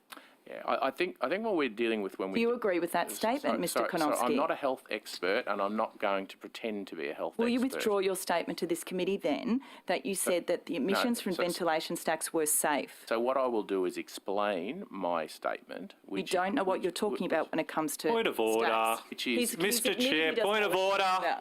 So Point of order, Mr. Chair. The point of order for Mr. The witness is being badgered. He's attempting to answer the question, and Ms. Fairman is badgering him continually. Contrary to the rules of the committee now, too. Yes, you have to allow the witness to answer the question. Thank you, Chair. And treat them So what I've said is that yes, I do believe them to be safe on the basis that we've got a range of expert opinion. We've got a whole range of people who are expert in this. And the other point to make, I think when we're talking about ventilation facilities, we're talking about the fact that they are a method for dispersing emissions that already exist. So I'm not providing a commentary. I'm not providing a commentary on vehicle emissions generally. The vehicle emissions exist by the use of vehicles. The ventilation facilities are a method for managing those emissions in a tunnel environment. So the ventilation facilities aren't creating the PM emissions. The emissions are created, the percentage of emissions that are created from vehicles happen because we drive vehicles. And it happens that when you drive them on a road, Yes. they are. Thank you, Mr. Konofsky. It's uncontrolled. Thank you, Mr. Konofsky. And when you Thank you. drive Thank them you. in I a have tunnel, you limited have to time. manage them. Thank you. And as I think you can recall, the chair at the time was asking the question in relation to the ventilation stacks being located near schools and other places with children. He said, have you been able to avoid schools and other places with children? Your response was that I think the thing to be clear about is that these facilities are safe. So you're saying that we're talking about the stacks that are emitting, as you know, PM 2.5, concentrated emissions, and you're suggesting that these are safe. So can I? That's why I'm making. That's why I'm persisting with this point. So can I answer the question of concentrated emissions for a second? So the emissions that come from the ventilation facilities are the ventilation facilities are a method for dispersing emissions, and so the emissions that happen on a normal road, a surface road, for example, aren't subject to any dispersion. They happen as they happen naturally, and they are dispersed naturally. The emissions that come from a ventilation facility, which are the very same emissions, they're the emissions that come out of the vehicles, use a process to disperse them. And so I do take issue Does with... it disappear? Does it disappear entirely, the PM 2.5? Is that the process? Well, it can't disappear entirely, clearly. I mean, that's not possible. What it is, though, it's dispersed very widely, much more widely than the vehicle emissions on a surface road. And so, therefore, to say that the emissions are concentrated is, in my view, incorrect, because, in fact, if they're on a surface road, they disperse as they disperse. The point of the ventilation facility is it disperses them much more broadly. So quite the opposite of concentration. They're concentrated in the tunnel, and that's why we have air tunnel quality requirements as well. But then they are dispersed much more broadly than the emissions that come from a normal surface road. We'll have to move on to the government members. Thank you, Mr. Chair. I might continue on Mr. the area Miller. around ventilation. I campaigned against the stacks in East Sydney in the 90s for the Eastern Distributor, so I've got a bit of consistency on this issue. We heard today that, it was a surprise to me, maybe others knew about it, that condition of consent for construction of the M5 East Tunnel and I assume the other tunnels related to that, are the ability to retrofit ventilation, or scrubbers, I think there might have been, or some sort of technology that can filter the air. You're aware of that, obviously. So in the M5 East, there is a level of ventilation management process. I think, Mr. Drover, you're more familiar with the detail of that. I'm not particularly familiar with the detail of it. Was it Department of Planning or was it Planning said that. EPA Planning said that. Planning. Yep. So Planning informed us that. I'd have to go back and check whether it was just the M5 East Tunnel or the stage 3 as well. I imagine it would be stage 3 if they're done it to one that did it for the lot. That you had to build it with the capacity to retrofit some sort of filtration on it, whether it's scrubbers or in the. Well, I think you could, it's possible for those things to be fitted. The question of whether they would be fitted or not becomes a matter for the EPA. If the EPA as part of the environmental planning licence required us to do it, then we would be obliged by law to do it. Yeah, so we'd be able, yes, and so I guess if your question is, could you fit them, then the answer is yes. So these questions from members are coming from not just from this project, but from a history of anxiety in the community. There's no denying there's anxiety in the community about having a stack near in their suburb. Yes, absolutely. I, as a council, I represent a community that had that anxiety there in East Sydney, in the basin there. And to hear that the Department of Planning has had the foresight to say, well, you might need to put some sort of filtration in the future, and requiring the tunnels to be built with the ability. They told us to retrofit. I'm not sure whether it was to retrofit for scrubbers or actual filtration. I think based that the EPA might have an issue about licensing in the future. So that opening is there in the future. Yeah, absolutely. I mean, absolutely, you can fit filtration after the event if you're required to do so. Yes. Sometimes you have to do things that aren't always scientific, but to get community confidence around some projects. But all motorway tunnels, whether being built now or in the future, in the past, will be subject to the EPL. So EPA will determine every year what's required. Yeah. And At the moment, they're suggesting filtration is not required. Well, It'd be cheaper though if the filtration's put in at the beginning, as we found with the M5, than after construction. It's a lot more expensive. I don't think the filtration was put in after the event there, but I'm happy to take that on notice. I think the scrubbing system on the M5 was put in at the start, I think. is there a scrubbing system in the old M5 tunnels? I meant the old 5, the old M5. The old M5. There is an air management system in there.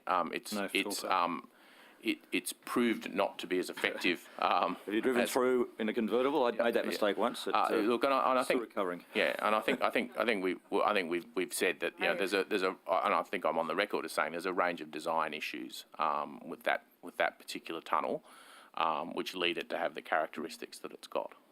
Thank you, Morris. Emma. I have some questions in. That was world's best quality. You guys built it. Yeah, we know what Morris did. Don't worry about it. Morris, we know what Morris did, and we know what he did with the Mr. Phillips is asking the questions. Just want to go to the this unicorn of toll fatigue. Can do anything, Mr. Chair? No, just ask your question. Let's get on with it. So we're going to ignore interjections from the audience? Okay, fine. Toll fatigue. Can you tell me, when was the toll on the M4 first removed? Do you know when that was? What year?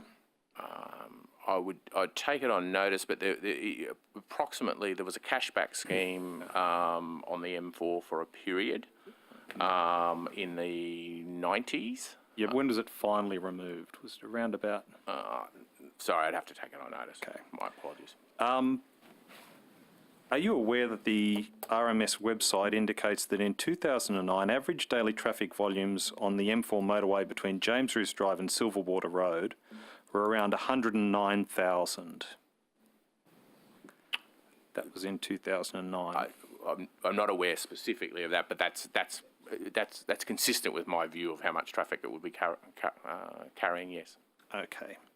Are you aware that the RMS website's latest figures on the page titled Widened M4 Traffic Volume Data indicate at the current time there is an average daily total number of vehicle trips in excess, an average in excess of 150,000. Yeah, last time I looked, that's the right average weekly. It does vary interweek. So the argument that people are avoiding tolls on a tolled section of road is disproved by the fact that there's a 41,000 vehicle per day movement increase between 2009 and 2018. Obviously, your evidence suggests there has been an increase over that period. Yeah, so there's certainly, what you can say with certainty is there's more cars using it now than there was in 2009. So the toll fatigue argument, which is that people will substitute away from toll roads because they're sick of paying tolls, is not evidenced in this case? The RMS doesn't have a position on toll. So what our modelling shows on Have a position, hasn't even looked at it. what our modelling shows on answer the individual what our modelling shows on individual projects is that there are a range of people who will make the decision not to pay the toll, and in the case of the M4, and Ms Drover may correct me if I'm wrong, is that I think it was modelled at around about 25%, I think, or something of that order. Yeah, I think it was higher than that, actually. I think the diversion rate expected was higher than 25%. Are you aware the same RMS page indicates that volumes on the widened section of motorway were originally forecast to reach 163,000 movements per day by 2031? Yes, that's in line with what was said in the EIS. So what we're saying is that 13 years ahead of time, we are within 10,000 movements per day of reaching that 2030 expected forecast. Is that correct? Seems to be consistent with the evidence you've put forward. Transurban is laughing all the way to the bank. I mean, that's how so the rather than there being toll fatigue, in fact, the projections are ahead of schedule despite the fact that there is a toll on that new section of the M4. I think it's fair to say the diversion rate when the toll was applied was lower than what was expected and modelled. That's exactly right, that people don't have toll fatigue and that, in fact, they're quite happy to take advantage of the greater convenience, the greater fuel efficiency, the greater time reductions which come about through the introduction of tolled motorways in New South Wales. Is that correct? I think it's fair to say, the government's tolling policy says that people have that choice to either pay the toll if it provides them with value or take the alternate route, which will inevitably have travel characteristics that are slower and less reliable. And so it's a value proposition ultimately. But it's not a value proposition which people impose upon individual motorists. It's up to the motorists to decide whether it's more important for them to get home and see their families half an hour earlier for the sake of a few dollars more. So that's correct. I mean, what the modelling shows is that what the policy position is that they should have a choice, and they do, and the view is that if it I think like most things in life, if they perceive it provides them with value, then they will pay, and if they perceive it doesn't provide them with value, then they won't. Which is in fact one of the reasons why transport workers are so keen on having the M1 created, so that it gets them off the, to be frank, car park, which is Pennant Hills Road at the current time, is it not? Yeah, if you look at heavy vehicles in particular, obviously the economics of heavy vehicles mean that the running costs per hour are very high, probably somewhat in excess of $200 per hour for a vehicle and driver fully absorbed. So obviously travel time savings are economically particularly important to the heavy vehicle sector, and so what it shows is that they have a high propensity to do what's financially and economically in their interest, which is save the time, and because they believe it saves them money, and that sort of travel time saving ought to provide them with a cost saving. But there's also not merely the opportunity cost of time lost by being stuck in traffic and traffic lights. you also have the fuel benefits which come from continuous transport as opposed to the stop-start you would get travelling along Parramatta Road at the current time or Pennant Hills Road at the current time. Correct. That's part of the benefits of a motorway, of travelling on the motorway, are that you get a travel time saving, you get a fuel saving, and you get a more reliable journey. I mean, that's part of the benefits of that people are buying when they decide to go on the motorway. Thank you. Good. Just some general questions following up about the tollways. The date by which the tolls will cease, I think was mentioned earlier, 2060, is that correct? That's right, the concession deeds expire in 2060. So that's 42 years' time. It seemed to me you could almost argue that the tolls are permanent at 42 years. What would happen in 42 years' time? Well, so what happens in 42? How long did it take to pay off the Harbour Bridge? So what happens in 42? We're not pulling the Harbour Bridge down. So what happens in 42 years contractually is that the concession ends and the road needs to be handed back to the state in a certain condition. So that obviously these concessions require the operator to build it, own it, operate it, and then hand it back in good condition at the end of that, broadly speaking. Obviously, good condition is defined in very technical terms, but broadly, well, let's say it's good condition. And then what happens with the road from that point of view then is a matter for the government of the day. But that's contractually what happens. At the end of that concession period, the road is handed back to the government. So the government could cancel the tolls or continue the tolls as necessary? It's entirely a matter for the government of the day. Can I follow on with an additional question that was raised earlier by expert witnesses, and that is, there was an allegation made that it's been over-engineered, particularly the section between Haberfield and St Peters, that there is too much road for the expected level of traffic and that effectively it's been over-engineered. Would you like to comment on that? I'll let Mr. Drover comment in detail, but I'm aware of the sort of the opinion. There's a couple of technical issues with that analysis.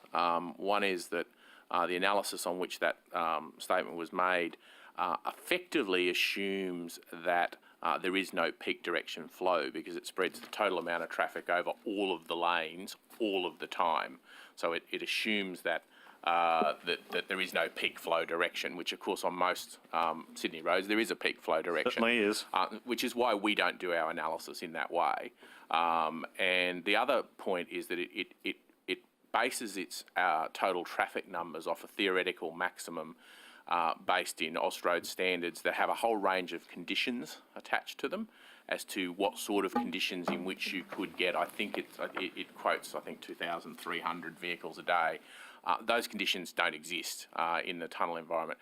So I'll let Ms. Drover talk in detail. What I would say is that our modelling says that the design of the M4, M5 link, and particularly the section between Rozelle and St Peters, is appropriately sized for what we would expect demand now and in the future. But I mean, that's a key point, isn't it? It's built for, but not with, because when you have the Northern Link, you're going to have to deal with additional capacity on that system, aren't you? Yeah. So there's an ultimate plan for a motorway an integrated transport network which incorporates an integrated motorway network.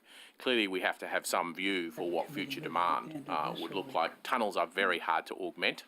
It's very difficult and expensive. I think we found out on the M2 that when you try and widen a tunnel, it's a pretty arduous process and has pretty big impacts on customers. And so typically tunnels aren't augmented. You build them and that's the size they are. And but I'll let Ms. Drover talk in detail about the capacity planning and Yeah, we did look very closely at that submission and happy to take this offline and provide more detail on notice. Oh, it'd be good if you could put it actually as a response to this committee, because we're going to have to deal with it in our final report. So if you have a critique of it, which is well-founded, then I'd be very much appreciative if you could added as an additional submission. Yeah, perhaps in layman's term, in short, I think the submission adopted a lane capacity rate of between 2,000 and 2,050 vehicles per hour per lane. And as Ken mentioned, that was applicable to an Austrade standard that doesn't apply to the tunnel motorway environment. So that assumed that the road was a surface freeway of a speed above 110 kilometres per hour, that no heavy vehicles are in that tunnel. The lane capacity, the medians, the shoulder widths and the lane widths were different to what we've designed for the M4, M5 link. And if you factor in the fact that we're underground with narrower shoulders, for example, and the mix of heavy vehicles in the tunnel, and the fact that we're not doing 110 kilometres per hour, then you actually get a lane capacity that's closer to 700 vehicles per hour per lane, and not the 2,050 that's in the analysis provided. But we can provide a much more detailed response if you wish. Would it be fair to say that when the Harbour Bridge was opened with 6 lanes of motor vehicle traffic, it was unnecessary at the time, but we should be very thankful that Mr Bradfield designed it that way? I wouldn't like to speculate on the history of the Harbour Bridge. It's outside our terms of reference about the Harbour Bridge. I think it is fair. It is fair to say that when you're building major infrastructure, you need to have an eye to what not just 10 years in the future, but 100 years in the future. To what the future will look Chair, I like. have a question if we're Yeah, at I'm the just end of our finishing my questions. questions. Great. Okay, right? thanks, Chair. Just a couple of quick questions. One, a couple of times you've used the words discussing the stacks, the ventilation stacks.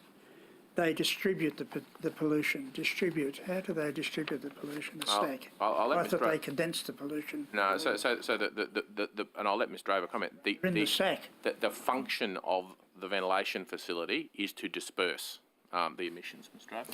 Yeah, so the ventilation outlets take the emissions from the tunnel. They take them via the ventilation outlet, and which is roughly about 35 to 40 metres high, so above 7 stories high, and they eject them with some degree of force, so into the air, so it's ejected high into the atmosphere. It's mixed with the background ambient air, and then dispersed very much at height and with some force, as I said. So it's taking it out of the tunnel at height and then ejected. It's mixed with the sewage outlets. Pardon? Analogous to the sewage outlets. What's the height, roughly, then you're talking about? I'd have to take on notice the exact height where it's mixed with the background air, but certainly where it's ejected, it's about 35 to 40 metres above ground level. The other question, just to clarify. If I could just add, I mean, this is technology used internationally. There is a project in Sweden that is currently being constructed. It's 18 kilometres of road tunnel. That is also adopting the same methodology that New South Wales is using. They are not filtering their ventilation outlets. Good, thank you. Just another question from the earlier evidence. With the compulsory acquisitions, you said 83%. Done by agreement, that leaves 17%. What happens basically to that 17%? So the 17% would go via the compulsory acquisition process under the Just Terms Act. So we would, the evaluation would be done by the Valuer General. So the process would start after 6 months of negotiation with the RMS. If we can't come to an agreement, we issue what we call a PAN notice, a property acquisition notice that goes to the property owner. There's certain timeframes by which they can respond to that. Ultimately then the property is acquired, it's gazetted, and then the Valuer Journal determines the value. If the property owner is not happy with the valuation determined by the Valuer General, they can apply to the Land and Environment Court, and that court will determine the outcome and the value. And along the journey, we pay their cost, including their legal costs, their own Valuer General, their own valuation costs, disturbance costs, and other appropriate costs as well. We've had some evidence that there's been a very negative impact on the resident health and so on. Do you have a system of supporting those residents who need that? Might be mental health, a whole lot of issues. Yeah, so as I mentioned, if it's a property matter or we're acquiring someone's home or business, we do allocate them a personal manager. That person is, as I said earlier, not to deal with the commercial nature of that acquisition, but really the personal process of relocating someone and acquiring their house. So as I said, they provide them a new home, a new business location, or they assist with that process. They can put the owner in contact with counselling service and other support services. Thank you. You had another question. Yeah, just in relation to a question, a supplementary question that we got back from RMS, if I may. It was in relation to a discussion with you, Mr. Konofsky, from the previous day, where I asked for the $2.5 million grant that RMS provided to Lend-Lease to undertake an airport access link reference design. I asked you if you'd seen the document. You'd said you'd take it on notice. You didn't know the document off the top of your head. The response was that in 2012 and 2013, Roads and Maritime Services engaged with multiple industry partners who had sufficient experience, capability and expertise, it's very short, to provide the services required to identify a technically feasible solution for Sydney's congestion. One of the engagements was with Balderstone, now Lend-Lease, Boyga's, I think, joint venture. That wasn't what I asked you to take on notice, which was the $2.5 million grant to Lend-Lease to undertake an airport access link reference design. I asked whether RMS had a copy of that design, and you said if you did, you'd take it on notice and have a look. You didn't say in the response that you had the design. So I'm not sure, sorry. But this was a supplementary question. My apologies. A question on notice in the first instance anyway. Yeah, so I'm happy to relook at it if we haven't answered the question. It is a continual frustration, Chair, to be asking questions on notice and to receive receive responses that actually aren't in fact what the committee or what the member of the committee asked for. So this seems to be an evasive response to put it bluntly. So I'm happy to look at it So if you have the design, will you give it to the committee? Okay. So when you find the airport access link reference design that Lend-Lease produced under that $2.5 million grant, do you commit today to provide that to the committee? I think I gave the answer in two parts last time. One is we will confirm whether we have it or not. So I'll absolutely confirm whether we have it or not. And then I will seek to understand the status of that document in terms of whether it is to be provided, because I don't know whether it was done under a cabinet process or some other process that might limit my ability to provide it to you. So, but I'm happy to. Point of order. I'm happy to confirm on notice. We will confirm whether we have such a document, and Bit of laughter at the back. And if we have. Then I'll. All right. If it We're is, nearly if, finished. if I'm. All right, really? Can I say that is what you said to me? That is your response. That is exactly your response at the last committee hearing. We are happy to take it on notice and consider what we do in respect of the document. I do not know its status, or I am not familiar with the document. And then there is a response that is completely unrelated, apparently. Okay. Well, I will take it on board and I will give you a response to the question. Thank you. Are there any other questions? We just have one more minute. If not, Early mark. I've got one, yeah. do you want to be expelled from the committee, do you? Just a very quick one. Just very, very quick. Just in terms of damage to residents' property, which is featured quite highly over the course of these hearings. In terms of getting settlement, in terms of getting repairs done, there is the difficulty that some people have experienced whereby there is some contest over whether or not, in dealing with the contractor who was doing the work at the time in which or it is believed by the owner, that the actual damage took place. There's a bit of a debate about whether or not that in fact was the case, or there may have been some other sort of circumstances or context upon which the damage may have taken place. In terms of making sure that these claims are properly dealt with and dealt with in a timely and fair way, what does RMS have to say? What's the process? Yes, the process is we do a dilapidation study before any work starts on site, and you're eligible for a dilapidation study if you're within 50 metres of the extent of the tunnel or a construction site. And then we come back post-construction, assess whether there has been any impact and damage to the house. Along the way, property owners can contact us and raise any concerns about the property damage. If the project has caused that damage, the WestConnex project will reimburse the property owner. Just finally, if there's no dilapidation, which is in effect a sort of a status report done prior to the work having got underway, if the resident didn't take up that opportunity to have that assessment done, where does it leave them then in terms of then dealing with the claim that there has been damage to their property arising from the construction? They can still apply and raise their concerns, and obviously they'll be assessed. And again, new condition of approval for the Stage 3 project, there is the assessment panel, which is the panel of geotechnical and architectural experts, which will provide some independence to that process. So they will, if a member of the community has a concern or a complaint that isn't resolved by the DNC contractor, it can be escalated to that panel. Thank you. And that brings us to the conclusion of our hearing today. We thank you very much for your help in giving us evidence. The committee has resolved that answers to questions taken on notice be returned within 14 days. Usually it's 21 days. So could you note that? But that 14 days starts from when you receive the questions from our secretariat. So it gives you accuracy as to what is the question you're endeavouring to answer. So thank you very much.